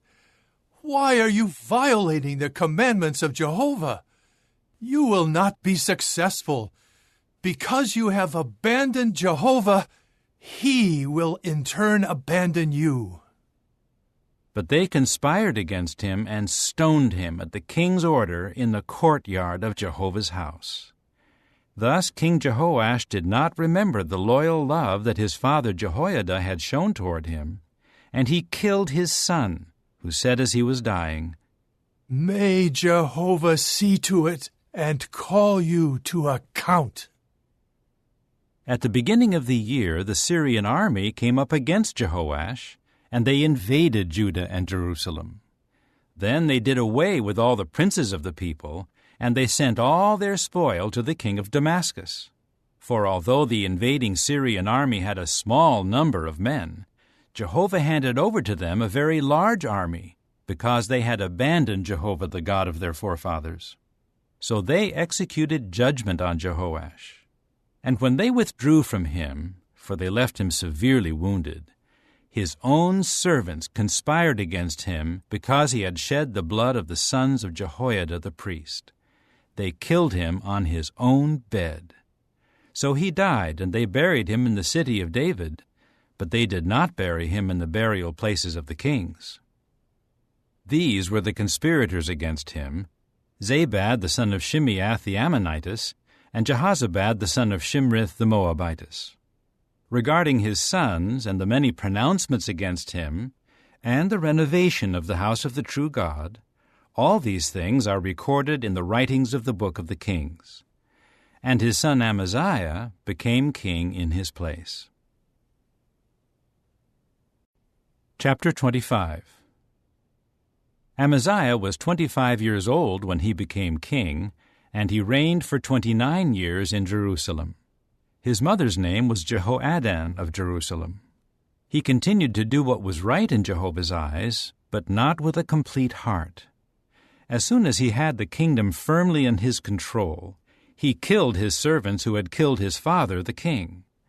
But he did not put their sons to death, for he acted in harmony with what is written in the law, in the book of Moses, where Jehovah commanded, "Fathers should not die for their sons, and sons should not die for their fathers, but each one should die for his own sin." And Amaziah gathered Judah together and had them stand according to the paternal houses, by the chiefs of thousands and by the chiefs of hundreds, for all Judah and Benjamin. He registered them from 20 years old and up, and he found them to be 300,000 trained warriors to serve in the army, able to handle the lance and the large shield. Further, he hired from Israel 100,000 mighty warriors for 100 silver talents. But a man of the true God came to him, saying, "O king, do not let the army of Israel go with you, for Jehovah is not with Israel, not with any of the Ephraimites. But go by yourself, act, and be courageous in battle. Otherwise, the true God could cause you to stumble before an enemy, for God has the power to help and to cause stumbling." At this Amaziah said to the man of the true God, "But what about the 100 talents that I have given to the troops of Israel?" The man of the true God replied, "Jehovah has the means to give you much more than that." So Amaziah dismissed the troops that had come to him from Ephraim, sending them to their own place. However, they were very angry with Judah, so they returned to their own place in the heat of anger. Then Amaziah took courage and led his own troops to the valley of Salt, and he struck down 10,000 men of Seir, and the men of Judah captured 10,000 alive. So they brought them to the top of the crag, and threw them down from the top of the crag, and they were all dashed to pieces. But the members of the troop whom Amaziah had sent back from accompanying him to the war were making raids on the cities of Judah, from Samaria clear to Beth-horon. They struck down 3,000 of them and took much spoil. But after Amaziah returned from striking down the Edomites, he brought the gods of the men of Seir and set them up for himself as gods, and he began to bow down before them and to make sacrificial smoke to them. So Jehovah grew very angry with Amaziah, and he sent a prophet who said to him, "Why are you following the people's gods that did not rescue their own people out of your hand?" As he spoke to him, the king said, "Did we appoint you as an advisor to the king? Stop! Why should they strike you down?" Then the prophet quit, but he added, "I know that God has decided to bring you to ruin because you have done this, and you have not listened to my advice." After consulting with his advisers, King Amaziah of Judah sent a message to Jehoash, son of Jehoahaz, son of Jehu, the king of Israel, saying, "Come, let us confront each other in battle." King Jehoash of Israel sent this message to King Amaziah of Judah, "The thorny weed in Lebanon sent a message to the cedar in Lebanon. Give your daughter to my son as a wife. However, a wild beast of Lebanon passed by and trampled down the thorny weed. You have said, 'Look, I have struck down Edom.' So your heart has become arrogant, wanting to be glorified. But now stay in your own house. Why should you provoke disaster and fall, bringing Judah down with you?" But Amaziah did not listen, for this was from the true God, to give them into the hand of the enemy, because they had followed the gods of Edom. So King Jehoash of Israel went up, and he and King Amaziah of Judah confronted each other in battle at Bethshemesh, which belongs to Judah. Judah was defeated by Israel, so each one fled to his home. King Jehoash of Israel captured King Amaziah of Judah, son of Jehoash, son of Jehoahaz, at Bethshemesh. Then he brought him to Jerusalem and made a breach in the wall of Jerusalem from the gate of Ephraim to the corner gate, 400 cubits. He took all the gold and the silver and all the articles that were found in the house of the true God with Obed-Edom and in the treasuries of the king's house, as well as hostages. Then he returned to Samaria. Amaziah, the son of Jehoash, the king of Judah, lived for 15 years after the death of Jehoash, the son of Jehoahaz, the king of Israel. As for the rest of the history of Amaziah, from beginning to end, look, is it not written in the book of the kings of Judah and of Israel? From the time that Amaziah turned away from following Jehovah, they formed a conspiracy against him in Jerusalem, and he fled to Lachish. But they sent men after him to Lachish and put him to death there. So they carried him back on horses and buried him with his forefathers in the city of Judah. Chapter 26. Then all the people of Judah took Uzziah, who was 16 years old, and made him king in place of his father Amaziah. He rebuilt Eloth and restored it to Judah after the king was laid to rest with his forefathers. Uzziah was 16 years old when he became king, and he reigned for 52 years in Jerusalem. His mother's name was Jecoliah of Jerusalem. He continued to do what was right in Jehovah's eyes, just as his father Amaziah had done. And he kept searching for God in the days of Zechariah, who taught him to fear the true God. During the time he was searching for Jehovah, the true God made him prosper. He went out and fought against the Philistines and broke through the wall of Gath, the wall of Jabneh, and the wall of Ashdod. Then he built cities in the territory of Ashdod and among the Philistines. The true God continued to help him against the Philistines, against the Arabians who were dwelling in Gerbaal, and against the Meunim. The Ammonites began to give tribute to Uzziah. His fame eventually spread as far as Egypt, for he became extremely powerful. Moreover, Uzziah built towers in Jerusalem by the corner gate, the valley gate, and the buttress, and he fortified them. Further, he built towers in the wilderness, and dug many cisterns, for he had a great deal of livestock. He also did so in the Shephelah and on the plain. He had farmers and vine dressers in the mountains and in Carmel, for he loved agriculture. Moreover, Uzziah came to have an army equipped for war. They would go out on military campaigns organized in divisions. They were numbered and registered by Jael the secretary and Maaseiah the officer under the command of Hananiah, one of the king's princes. The entire number of the heads of the paternal houses who were over these mighty warriors was 2,600. The armed forces under their command numbered 307,500 men ready for war, a powerful military force to support the king against the enemy. Uzziah equipped the entire army with shields, lances, helmets, coats of mail, bows, and slingstones. Further, in Jerusalem he made engines of war designed by engineers. They were set on the towers and on the corners of the walls, and could shoot arrows and large stones. So his fame spread far and wide, for he received tremendous help, and he became strong. However, as soon as he was strong, his heart became haughty to his own ruin, and he acted unfaithfully against Jehovah his God by entering the temple of Jehovah to burn incense on the altar of incense. Immediately Azariah the priest and 80 other courageous priests of Jehovah went in after him. They confronted King Uzziah and said to him, "It is not proper for you, Uzziah, to burn incense to Jehovah. It is only the priests who should burn incense, for they are the descendants of Aaron, those who have been sanctified. Go out from the sanctuary, for you have acted unfaithfully, and you will receive no glory from Jehovah God for this." But Uzziah, who had a censer in his hand to burn incense, became enraged. And during his rage against the priests, leprosy broke out on his forehead in the presence of the priests, in the house of Jehovah, next to the altar of incense.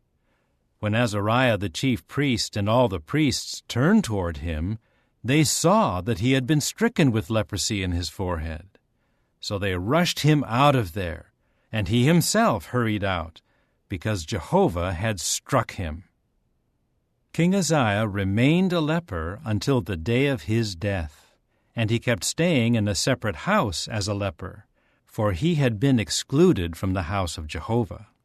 His son Jotham was in charge of the king's house, judging the people of the land. And the rest of the history of Uzziah, from beginning to end, was recorded by the prophet Isaiah the son of Amoz.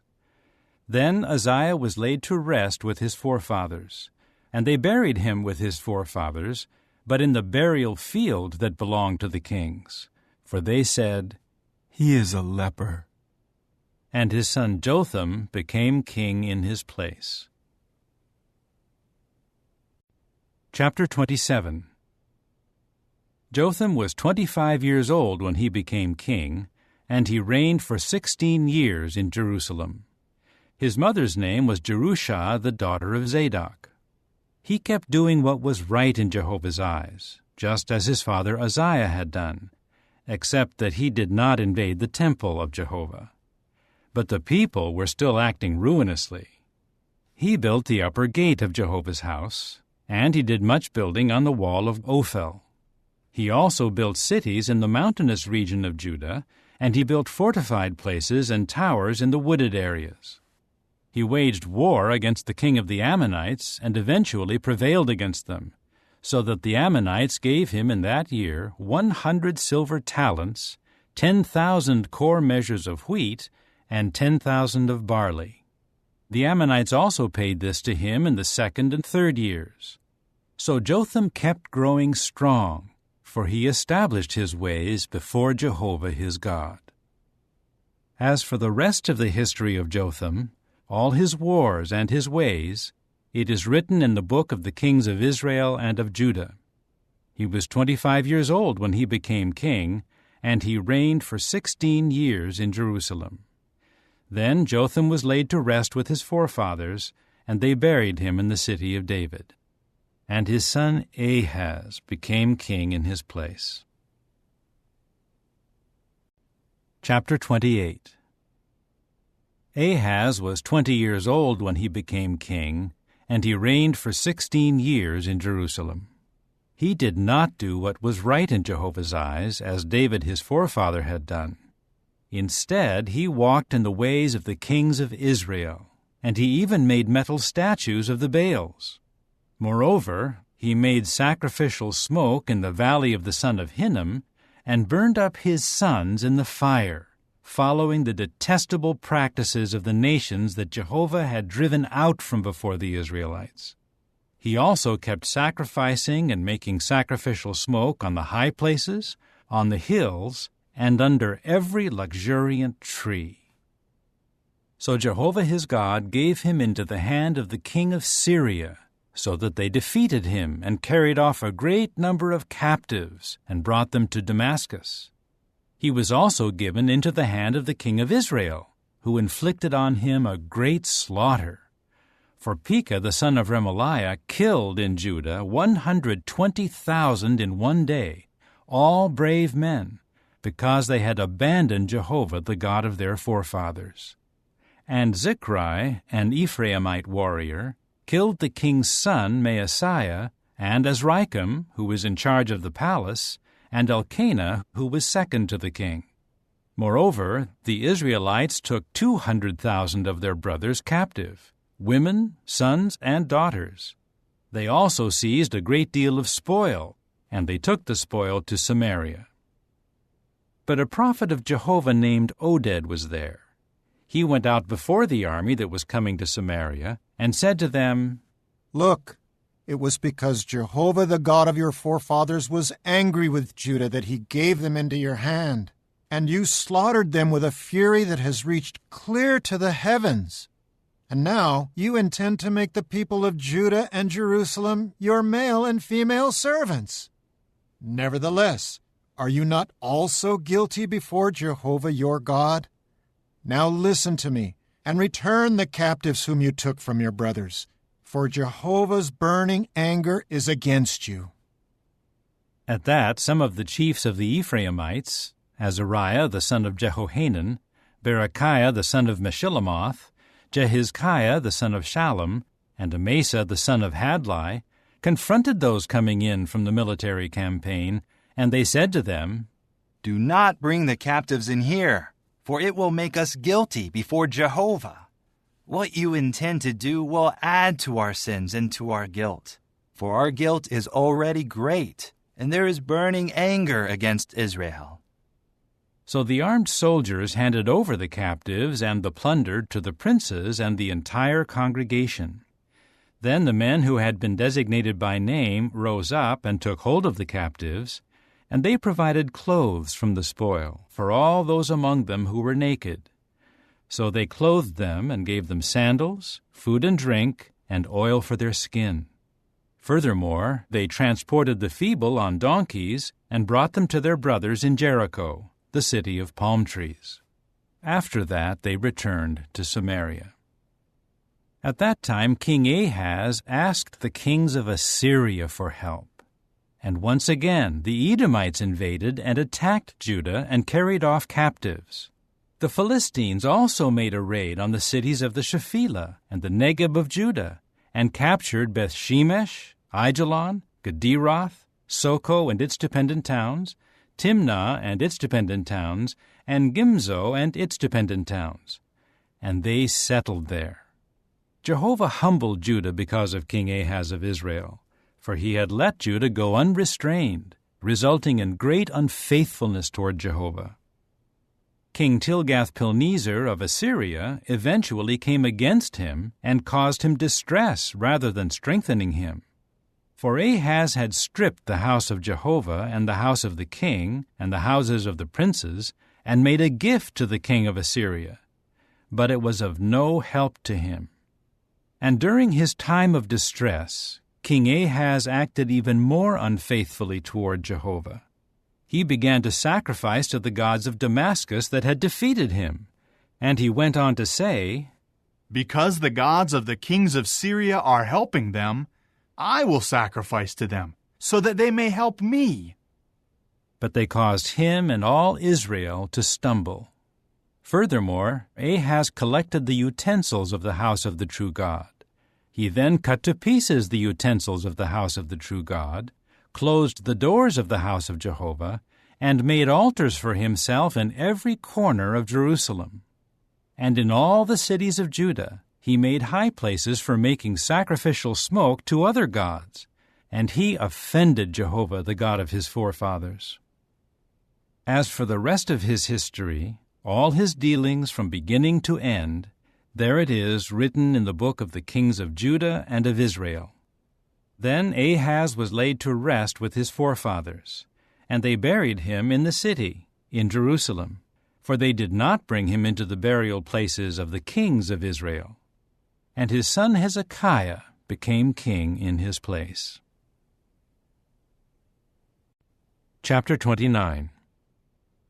Hezekiah became king at the age of 25, and he reigned for 29 years in Jerusalem.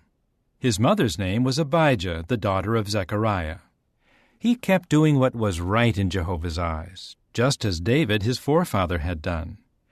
In the first year of his reign, in the first month, he opened the doors of the house of Jehovah and repaired them. Then he brought the priests and the Levites and assembled them in the square to the east. He said to them, "Listen to me, you Levites.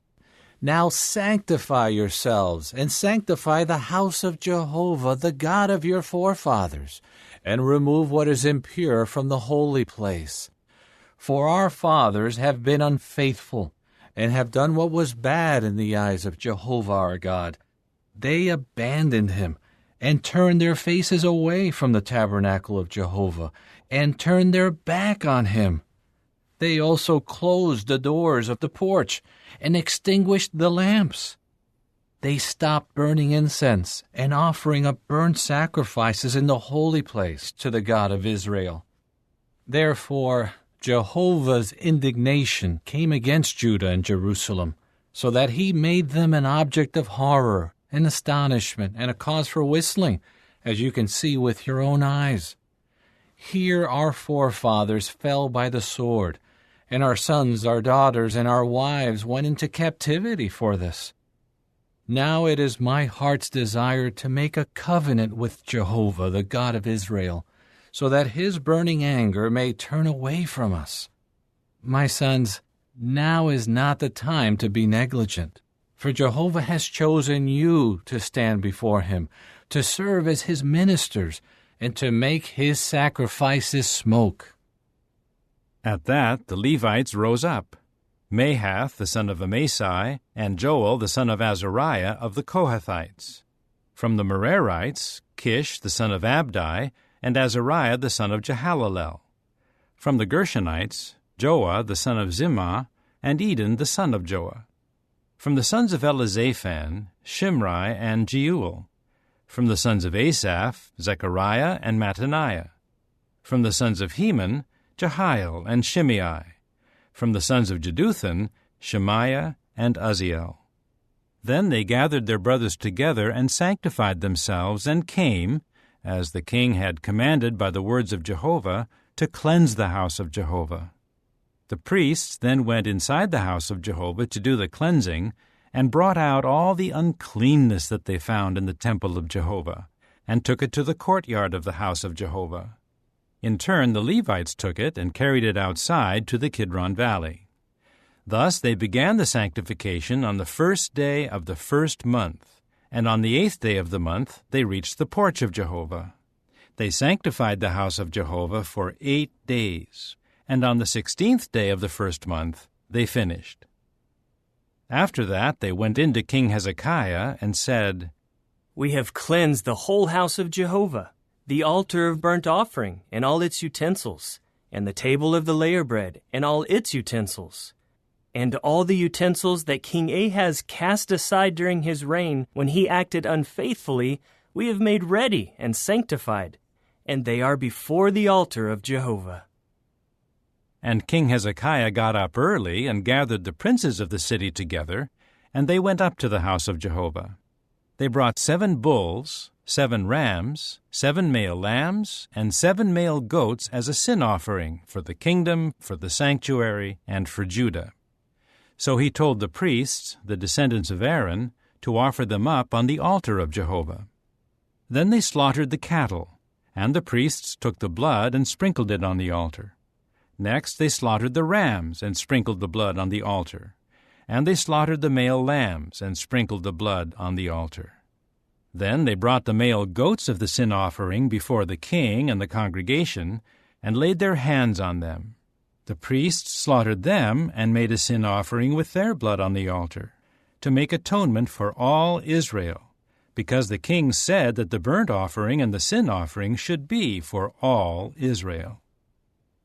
Meanwhile, he had the Levites stationed at the house of Jehovah with cymbals, stringed instruments, and harps, by the commandment of David and of Gad the king's visionary and of Nathan the prophet, for the commandment was from Jehovah through his prophets.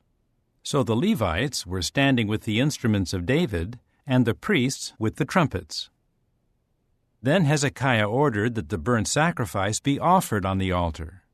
When the burnt offering started, the song of Jehovah started, and also the trumpets, following the direction of the instruments of King David of Israel. And the whole congregation bowed down while the song was sung, and the trumpets were sounding. All this continued until the burnt offering was finished. And as soon as they finished making the offering, the king and all those with him bowed low and prostrated themselves. King Hezekiah and the princes now told the Levites to praise Jehovah with the words of David and of Asaph the visionary.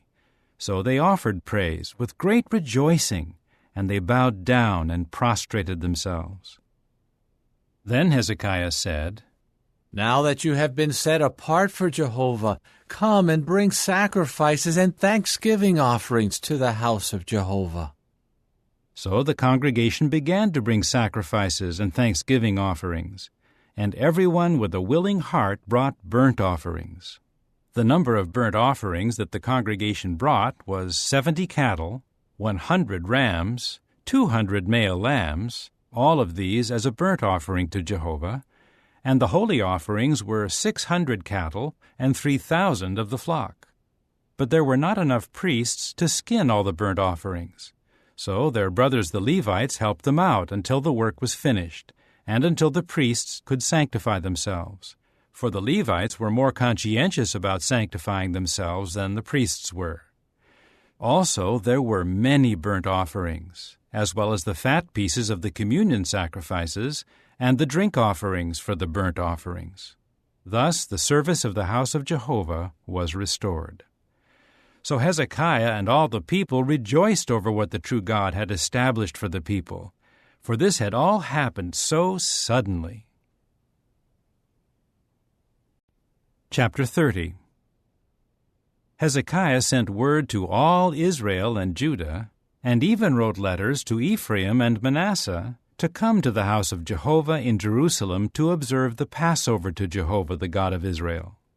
However, the king, his princes, and the whole congregation in Jerusalem decided to observe the Passover in the 2nd month, for they had not been able to observe it at the regular time, because not enough priests had sanctified themselves, nor had the people gathered in Jerusalem. This arrangement seemed right in the eyes of the king and the entire congregation. So they decided to make an announcement throughout Israel, from Beersheba to Dan, that the people should come and observe the Passover to Jehovah, the God of Israel, at Jerusalem, for as a group they had not observed it according to what is written. Then the couriers went throughout all Israel and Judah with the letters from the king and his princes, as the king had commanded, saying, People of Israel, return to Jehovah, the God of Abraham, Isaac, and Israel, so that he may return to the remnant who escaped out of the hand of the kings of Assyria. Do not be like your forefathers and your brothers who acted unfaithfully toward Jehovah, the God of their forefathers, so that he made them an object of horror, just as you are seeing. Now do not be obstinate like your forefathers. Submit to Jehovah, and come to his sanctuary that he has sanctified forever, and serve Jehovah your God, so that his burning anger may turn away from you. For when you return to Jehovah, your brothers and your sons will be shown mercy by their captors, and will be allowed to return to this land. For Jehovah your God is compassionate and merciful, and he will not turn his face away from you if you return to him. So the couriers went from city to city throughout the land of Ephraim and Manasseh, even to Zebulun, but the people were making fun of them and mocking them. However, some individuals from Asher, Manasseh, and Zebulun humbled themselves and came to Jerusalem. The hand of the true God was also in Judah, to unite them to carry out what the king and the princes had commanded by the word of Jehovah.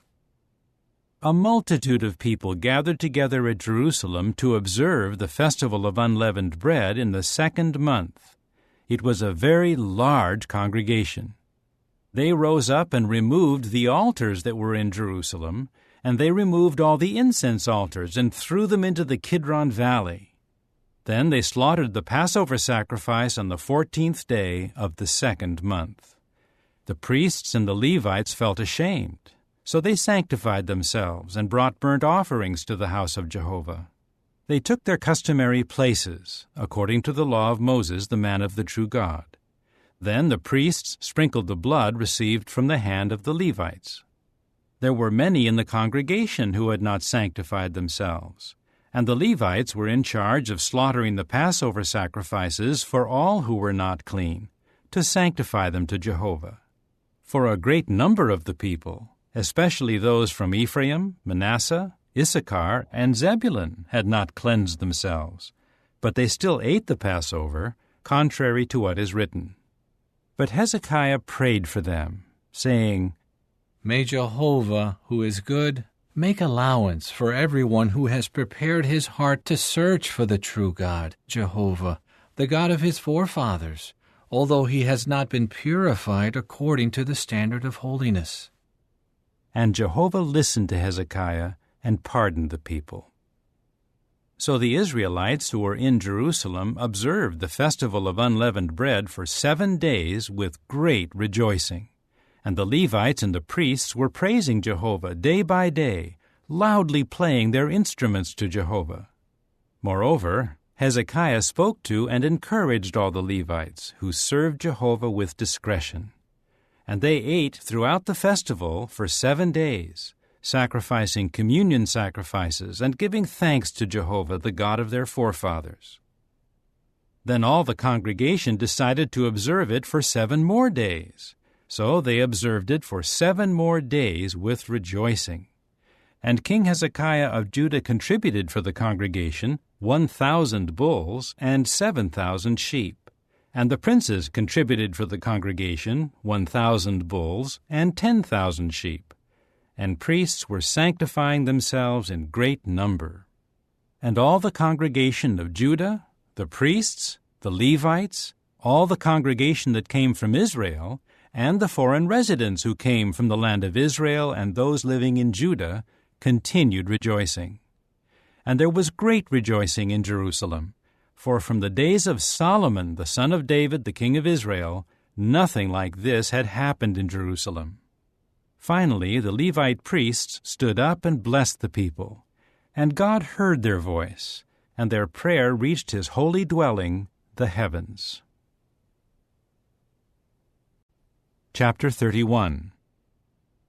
As soon as they had finished all of this, all the Israelites who were present went out to the cities of Judah, and they smashed the sacred pillars, cut down the sacred poles, and tore down the high places and the altars throughout Judah and Benjamin, as well as in Ephraim and Manasseh, until they had destroyed them completely, after which all the Israelites returned to their cities, each one to his own possession.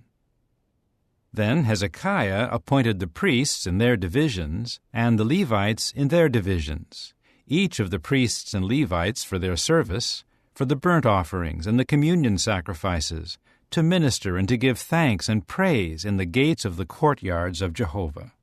A portion of the king's own goods was given for the burnt offerings, including the morning and evening offerings, as well as the burnt offerings for the Sabbaths, the new moons, and the festivals, according to what is written in the law of Jehovah.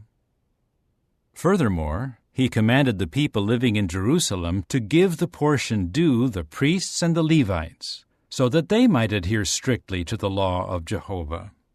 As soon as the order was issued, the Israelites gave in great quantities the firstfruits of the grain, new wine, oil, and honey, and of all the produce of the field. They brought in abundantly the 10th of everything. And the people of Israel and of Judah living in the cities of Judah also brought in the 10th of cattle and sheep, and the 10th of the holy things that were sanctified to Jehovah their God. They brought it in and put it in many heaps. In the 3rd month they began laying their contributions in heaps, and in the 7th month they finished. When Hezekiah and the princes came and saw the heaps, they praised Jehovah and blessed his people Israel. Hezekiah asked the priests and the Levites about the heaps, and Azariah the chief priest of the house of Zadok said to him, From the time they started bringing the contributions into the house of Jehovah, the people have been eating to satisfaction, and there is still an abundant surplus, for Jehovah has blessed his people, and this great plenty is left over. At this Hezekiah told them to prepare storerooms in the house of Jehovah, so they prepared them. They kept faithfully bringing in the contributions, the 10th parts, and the holy things. Conaniah the Levite was put in charge of all of this as supervisor, and his brother Shimei was second. Jehiel, Azaziah, Nahath, Asahel, Jeremoth, Jozabad, Eliel, Ismachiah, Mahath, and Benaiah were commissioners assisting Conaniah and his brother Shimei by the order of King Hezekiah, and Azariah was supervisor of the house of the true God. And Korah, the son of Imnah, the Levite gatekeeper on the east side, was in charge of the voluntary offerings of the true God, and he distributed the contribution made to Jehovah and the most holy things. And under his direction were Eden, Meniamin, Jeshua, Shemaiah, Amariah, and Shechaniah in the cities of the priests, in their office of trust, to distribute equally to their brothers in the divisions, to great and small alike. This was in addition to the distribution made to the males from 3 years old and up, who were listed in the genealogical enrollment, who came daily to serve in the house of Jehovah and to carry out the duties of their divisions. The genealogical enrollment of the priests was by their paternal house, as was that of the Levites, who were 20 years old and up, by the duties of their divisions. The genealogical enrollment included all their children, their wives, their sons, and their daughters, their entire congregation, for they kept themselves sanctified for what was holy because of their office of trust, as well as the descendants of Aaron, the priests who were living in the fields of the pastures surrounding their cities. In all the cities, men had been designated by name to give portions to every male among the priests and to everyone included in the genealogical enrollment of the Levites. Hezekiah did this throughout Judah, and he continued to do what was good and right and faithful before Jehovah his God. And every work that he undertook to search for his God, whether in connection with the service of the house of the true God or in the law and the commandment, he did wholeheartedly, and he was successful. Chapter 32. After these things and these acts of faithfulness, King Sennacherib of Assyria came and invaded Judah. He besieged the fortified cities, intent on breaking through and capturing them. When Hezekiah saw that Sennacherib had come and intended to wage war against Jerusalem, he decided, after consulting with his princes and his warriors, to stop up the waters of the springs outside the city, and they gave him their support. Many people were gathered together, and they stopped up all the springs and the stream that flowed through the land, saying, "Why should the kings of Assyria come and find plenty of water?" Furthermore, with determination, he rebuilt the entire broken-down wall and raised towers on it, and outside he made another wall.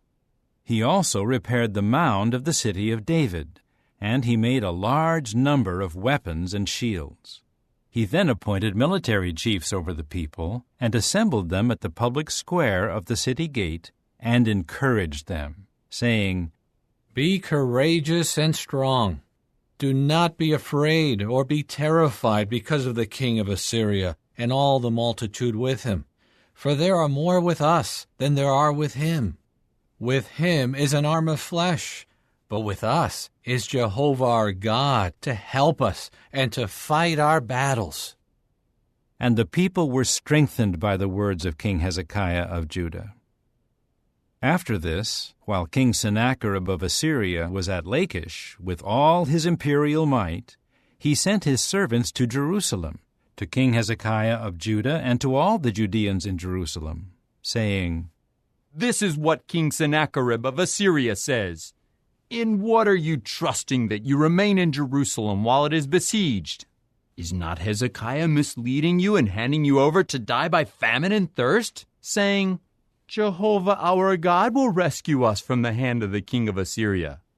Is this not the same Hezekiah who removed your God's high places and his altars, and then said to Judah and Jerusalem, 'You should bow down before one altar, and on it you should make your sacrifices smoke'? Do you not know what I and my forefathers did to all the peoples of the lands? Were the gods of the nations of the lands able to rescue their land from my hand? Who among all the gods of these nations that my forefathers devoted to destruction was able to rescue his people from my hand, so that your God should be able to rescue you from my hand? Now do not let Hezekiah deceive you or mislead you like this. Do not put faith in him, for no god of any nation or kingdom was able to rescue his people from my hand and from the hand of my forefathers. How much less then will your own God rescue you from my hand?" His servant said even more against Jehovah the true God, and against Hezekiah his servant.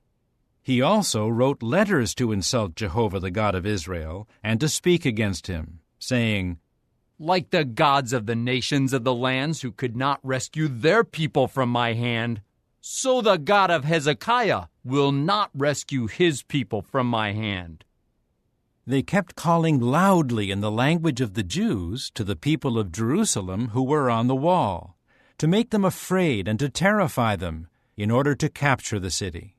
They spoke against the God of Jerusalem the same way as against the gods of the peoples of the earth, which are the work of man's hands. But King Hezekiah and the prophet Isaiah the son of Amoz kept praying about this, and crying out to the heavens for help. Then Jehovah sent an angel, and wiped out every mighty warrior, leader, and chief in the camp of the king of Assyria, so that he went back to his own land in disgrace. He later entered the house of his God, and there some of his own sons struck him down with the sword. So Jehovah saved Hezekiah and the inhabitants of Jerusalem from the hand of King Sennacherib of Assyria, and from the hand of all others, and gave them rest on every side. And many brought gifts to Jehovah at Jerusalem, and choice things to King Hezekiah of Judah, and he was greatly respected by all the nations after that. In those days Hezekiah became sick, and was at the point of death, and he prayed to Jehovah, who answered him and gave him a sign. But Hezekiah did not respond appreciatively to the good done to him, for his heart became haughty, bringing indignation against him and against Judah and Jerusalem. However, Hezekiah humbled himself for the haughtiness of his heart, he and the inhabitants of Jerusalem, and Jehovah's indignation did not come upon them in the days of Hezekiah. And Hezekiah came to have vast riches and glory, and he made storehouses for himself, for silver, gold, precious stones, balsam oil, shields, and for all the desirable articles. He also made storage places for the produce of grain, and new wine and oil, as well as stalls for all the different kinds of livestock, and stalls for the flocks. He also acquired cities for himself, and an abundance of livestock, flocks, and herds, for God gave him very many possessions. It was Hezekiah who stopped up the upper source of the waters of Gihon, and directed them straight down to the west, to the city of David. And Hezekiah was successful in every work of his. However, when the spokesmen of the princes of Babylon were sent to ask him about the sign that had occurred in the land, the true God left him alone to put him to the test, to get to know all that was in his heart. As for the rest of the history of Hezekiah and his acts of loyal love, they are written in the vision of Isaiah the prophet, the son of Amoz, in the book of the kings of Judah and of Israel. Then Hezekiah was laid to rest with his forefathers, and they buried him in the ascent to the burial places of the sons of David. And all Judah and the inhabitants of Jerusalem honored him at his death. And his son Manasseh became king in his place. Chapter 33. Manasseh was 12 years old when he became king, and he reigned for 55 years in Jerusalem. He did what was bad in Jehovah's eyes, following the detestable practices of the nations that Jehovah had driven out from before the people of Israel. He rebuilt the high places that his father Hezekiah had torn down. He set up altars to the Baals and made sacred poles, and he bowed down to all the army of the heavens and served them. He also built altars in the house of Jehovah, about which Jehovah had said, "In Jerusalem my name will be forever." And he built altars to all the army of the heavens in 2 courtyards of the house of Jehovah. And he made his own sons pass through the fire in the valley of the son of Hinnom. He practiced magic, used divination, practiced sorcery, and appointed spirit mediums and fortune-tellers. He did on a grand scale what was bad in Jehovah's eyes to offend him. He put the carved image that he made into the house of the true God, about which God had said to David and to his son Solomon, "In this house and in Jerusalem, which I have chosen out of all the tribes of Israel, I will permanently put my name. And I will never again remove the feet of Israel from the land that I assigned to their forefathers, provided they carefully observe all that I have commanded them, the entire law, the regulations, and the judicial decisions given through Moses." Manasseh kept leading Judah and the inhabitants of Jerusalem astray, causing them to do worse than the nations that Jehovah had annihilated from before the Israelites. Jehovah kept speaking to Manasseh and his people, but they paid no attention. So Jehovah brought against them the army chiefs of the king of Assyria, and they captured Manasseh with hooks and bound him with 2 copper fetters and took him to Babylon. In his distress, he begged Jehovah his God for favor, and kept humbling himself greatly before the God of his forefathers.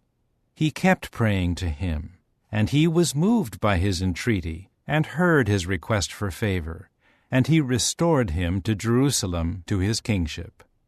Then Manasseh came to know that Jehovah is the true God.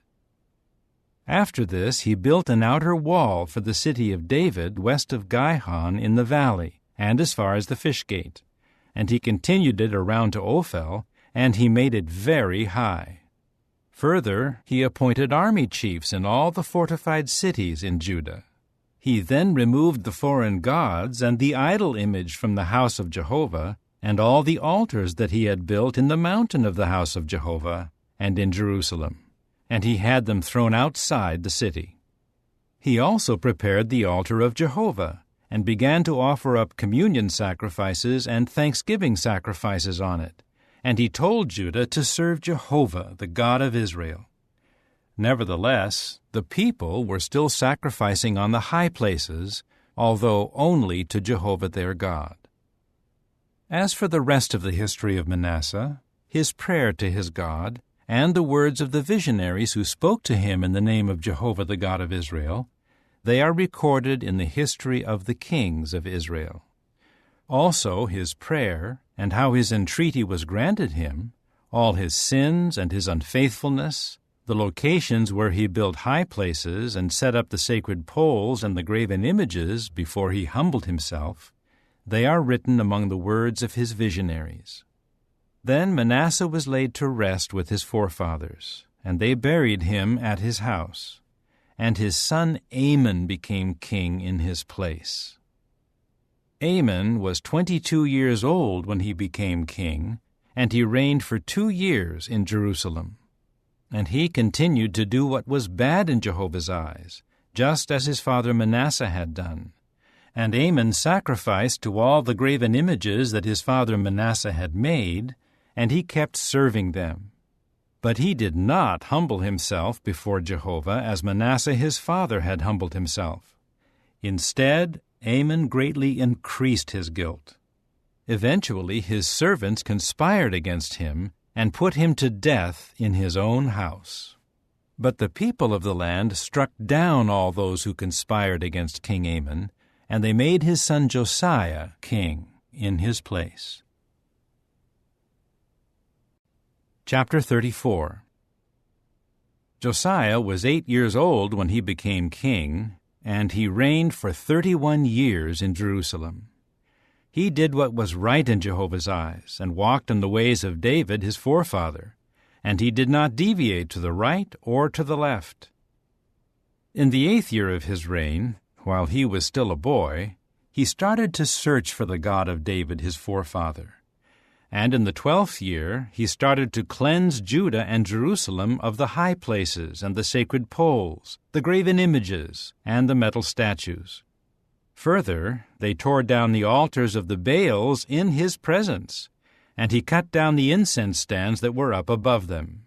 He also broke into pieces the sacred poles, the graven images, and the metal statues, and reduced them to powder, and sprinkled it over the graves of those who used to sacrifice to them. And he burned the bones of priests on their altars. Thus he cleansed Judah and Jerusalem. And in the cities of Manasseh, Ephraim, Simeon, and clear to Naphtali, in their surrounding ruins, he tore down the altars, and he crushed the sacred poles and the graven images, reducing them to powder. And he cut down all the incense stands in all the land of Israel, after which he returned to Jerusalem. In the 18th year of his reign, when he had cleansed the land and the temple, he sent Shaphan the son of Azaliah, Maaseiah the chief of the city, and Joah the son of Joahaz the recorder, to repair the house of Jehovah his God. They came to Hilkiah the high priest, and gave him the money that had been brought to the house of God, which the Levites serving as doorkeepers had collected from Manasseh, Ephraim, and all the rest of Israel, as well as from Judah, Benjamin, and the inhabitants of Jerusalem. Then they gave it to those who were appointed over the work in the house of Jehovah. In turn, the workers in the house of Jehovah used it to mend and repair the house. They gave it to the craftsmen and the builders to buy hewn stones and timbers for braces, and to build with beams the houses that the kings of Judah had allowed to fall into ruin. And the men did the work faithfully. Over them were appointed the Levites Jahath and Obadiah of the Merarites, and Zechariah and Meshullam of the Kohathites to serve as overseers. And the Levites, all of whom were skilled musicians, were in charge of the common laborers and were overseers of all those who were doing the work in every kind of service. And some of the Levites were secretaries, officers, and gatekeepers. While they were taking out the money that had been brought to the house of Jehovah, Hilkiah the priest found the book of Jehovah's law given through Moses. So Hilkiah said to Shaphan the secretary, I have found the book of the law in the house of Jehovah. With that, Hilkiah gave the book to Shaphan. Then Shaphan brought the book to the king and told him, Your servants are doing everything that was assigned to them. They have poured out the money that was found in the house of Jehovah, and they have handed it over to the appointed men and to those doing the work. Shaphan the secretary also told the king, There is a book that Hilkiah the priest has given me. Then Shaphan began to read from it before the king. As soon as the king heard the words of the law, he ripped his garments apart. Then the king gave this order to Hilkiah, Ahikam the son of Shaphan, Abdon the son of Micah, Shaphan the secretary, and Asaiah the king's servant. Go, inquire of Jehovah in my behalf, and in behalf of those who remain in Israel and in Judah, concerning the words of the book that has been found. For Jehovah's rage that will be poured out against us is great, because our forefathers did not carry out the word of Jehovah by observing all that is written in this book. So Hilkiah, along with those sent by the king, went to Huldah the prophetess. She was the wife of Shallum, son of Tikvah, son of Harhas, the caretaker of the wardrobe, and she was dwelling in the 2nd quarter of Jerusalem, and they spoke to her there. She said to them, This is what Jehovah, the God of Israel, says. Tell the man who sent you to me. This is what Jehovah says. I will bring calamity on this place and its inhabitants, all the curses that are written in the book that they read before the king of Judah. Because they have abandoned me and are making sacrifices smoked to other gods in order to offend me with all the works of their hands, my rage will pour out on this place, and it will not be extinguished. But to the king of Judah, who sent you to inquire of Jehovah, this is what you should say to him. This is what Jehovah, the God of Israel, says. Regarding the words that you have heard, because your heart was responsive, And you humbled yourself before God on hearing his words concerning this place and its inhabitants. And you humbled yourself before me and ripped your garments apart and wept before me. I also have heard you, declares Jehovah. That is why I will gather you to your ancestors, and you will be laid in your grave in peace, and your eyes will not see all the calamity that I will bring on this place and its inhabitants. Then they brought the reply to the king. So the king sent word and summoned all the elders of Judah and Jerusalem. After that the king went up to the house of Jehovah with all the men of Judah, the inhabitants of Jerusalem, the priests, the Levites, all the people, the great as well as the small. He read in their hearing all the words of the book of the covenant that had been found in the house of Jehovah. The king stood in his place and made a covenant before Jehovah that he would follow Jehovah and keep his commandments, his reminders, and his regulations with all his heart and with all his soul, by carrying out the words of the covenant that were written in this book. Furthermore, he had all those who were in Jerusalem and Benjamin to agree to it. And the inhabitants of Jerusalem acted according to the covenant of God, the God of their forefathers. Josiah then removed all the detestable things out of all the lands that belonged to the Israelites, and he made everyone in Israel serve Jehovah their God. Throughout his lifetime they did not deviate from following Jehovah, the God of their forefathers. Chapter 35. Josiah held a Passover to Jehovah in Jerusalem, and they slaughtered the Passover sacrifice on the 14th day of the first month. He assigned the priests to their duties and encouraged them to carry out their service of the house of Jehovah. Then he said to the Levites, the instructors of all Israel, those who were holy to Jehovah, "Put the holy ark in the house that Solomon the son of David the king of Israel built. You are no longer to carry it on your shoulders. Now serve Jehovah your God and his people Israel, and prepare yourselves by your paternal houses according to your divisions, following what was written by King David of Israel and by his son Solomon. Stand in the holy place, grouped by the paternal houses of your brothers, the rest of the people, with a corresponding group of the paternal house of the Levites. Slaughter the Passover sacrifice, and sanctify yourselves, and make preparation for your brothers to carry out the word of Jehovah through Moses." Josiah contributed flocks to the people, male lambs and young male goats, for the Passover sacrifices for all who were present, a total of 30,000, as well as 3,000 cattle. These were from the king's own property.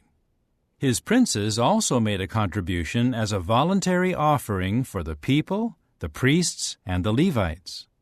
Hilkiah, Zechariah, and Jehiel, the leaders of the house of the true God, gave to the priests 2,600 Passover sacrifices and 300 cattle. Conaniah and his brothers, Shemaiah and Nethanel, along with Hashabiah, Jael, and Jozabad, the chiefs of the Levites, contributed to the Levites 5,000 Passover sacrifices and 500 cattle. The service was prepared, and the priests stood at their places and the Levites by their divisions, as the king had commanded. They slaughtered the Passover sacrifices, and the priests sprinkled the blood they received from them, while the Levites were skinning the animals. Next, they prepared the burnt offerings so as to distribute them to the rest of the people, who were grouped by paternal house, so that they could be presented to Jehovah as it is written in the book of Moses. And they did the same with the cattle. They cooked the Passover offering over the fire, according to the custom, and they cooked the holy offerings in pots, cauldrons, and pans, after which they brought it quickly to all the rest of the people. Then they made preparations for themselves and for the priests, because the priests, the descendants of Aaron, were offering up the burnt sacrifices and the fat pieces until nightfall. So the Levites made preparations for themselves and for the priests, the descendants of Aaron. And the singers, the sons of Asaph, were at their positions by the commandment of David, Asaph, Heman, and Jeduthun the visionary of the king, and the gatekeepers were at the different gates. There was no need for them to leave their service, because their brothers the Levites made preparations for them. So all the service of Jehovah was prepared on that day to hold the Passover and to offer up the burnt offerings on the altar of Jehovah, according to the order of King Josiah. The Israelites who were present held the Passover at that time and the festival of unleavened bread for 7 days. There had never been held a Passover like it in Israel since the days of Samuel the prophet, nor had any of the other kings of Israel held a Passover like that held by Josiah, the priests, the Levites, all Judah and Israel who were present, and the inhabitants of Jerusalem. This Passover was held in the 18th year of Josiah's reign. After all of this, when Josiah had prepared the temple, King Necho of Egypt came up to fight at Carchemish by the Euphrates. Then Josiah went out against him.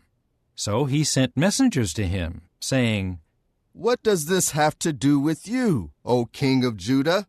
I am not coming against you today, but my fight is against another house, and God says that I should hurry.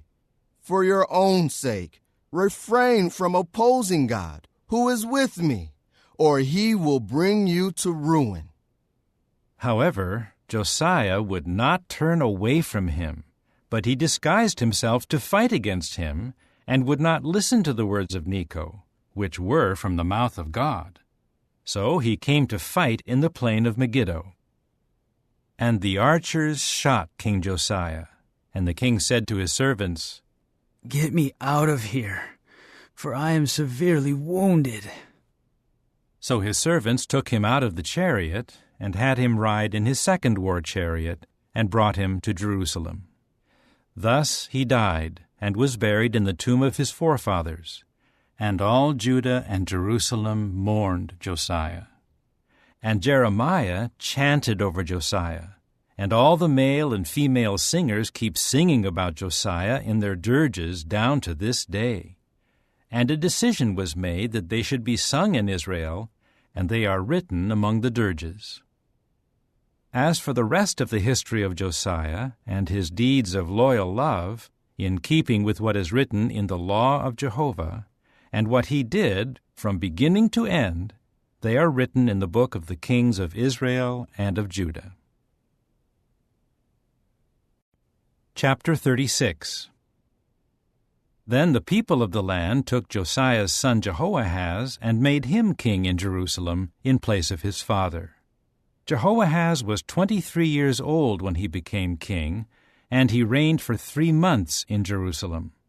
However, the king of Egypt deposed him in Jerusalem, and fined the land 100 silver talents and a gold talent. Furthermore, the king of Egypt made Jehoahaz's brother Eliakim king over Judah and Jerusalem, and changed his name to Jehoiakim. But Necho took his brother Jehoahaz and brought him to Egypt. Jehoiakim was 25 years old when he became king, and he reigned for 11 years in Jerusalem. He continued to do what was bad in the eyes of Jehovah his God. King Nebuchadnezzar of Babylon came up against him in order to bind him with 2 copper fetters to take him off to Babylon. And Nebuchadnezzar took some of the utensils of the house of Jehovah to Babylon and put them in his palace in Babylon.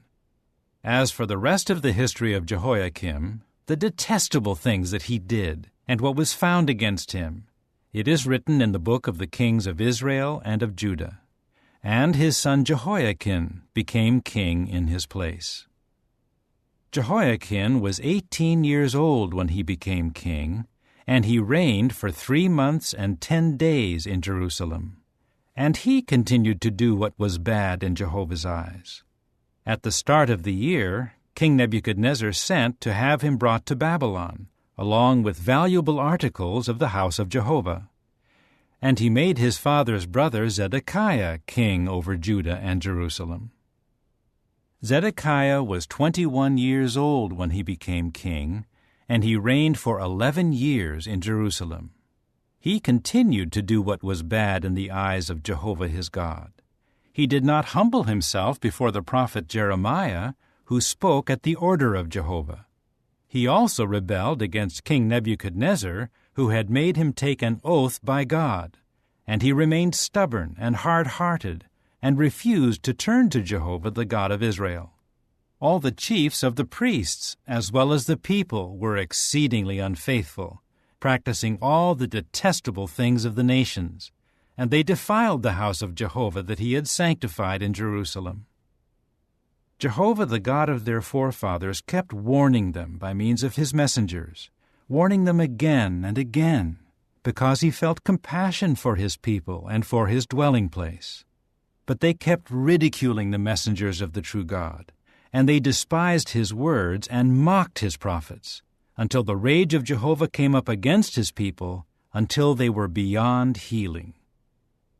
So he brought against them the king of the Chaldeans, who killed their young men with the sword in the house of their sanctuary. He felt no compassion for young man or virgin, old or infirm. God gave everything into his hand. All the utensils of the house of the true God, great and small, as well as the treasures of the house of Jehovah, and the treasures of the king and his princes, everything he brought to Babylon. He burned down the house of the true God, tore down the wall of Jerusalem, burned all its fortified towers with fire, and destroyed everything of value. He carried off captive to Babylon those who escaped the sword, and they became servants to him and his sons until the kingdom of Persia began to reign, to fulfill Jehovah's word spoken by Jeremiah, until the land had paid off its Sabbaths. All the days it lay desolate, it kept Sabbath, to fulfill 70 years. In the first year of King Cyrus of Persia, in order that Jehovah's word spoken by Jeremiah would be fulfilled, Jehovah stirred the spirit of King Cyrus of Persia to make a proclamation throughout his kingdom, which he also put in writing, saying, "This is what King Cyrus of Persia says. Jehovah, the God of the heavens, has given me all the kingdoms of the earth, and he has commissioned me to build him a house in Jerusalem, which is in Judah. Whoever there is among you of all his people, may Jehovah his God be with him, and let him go up,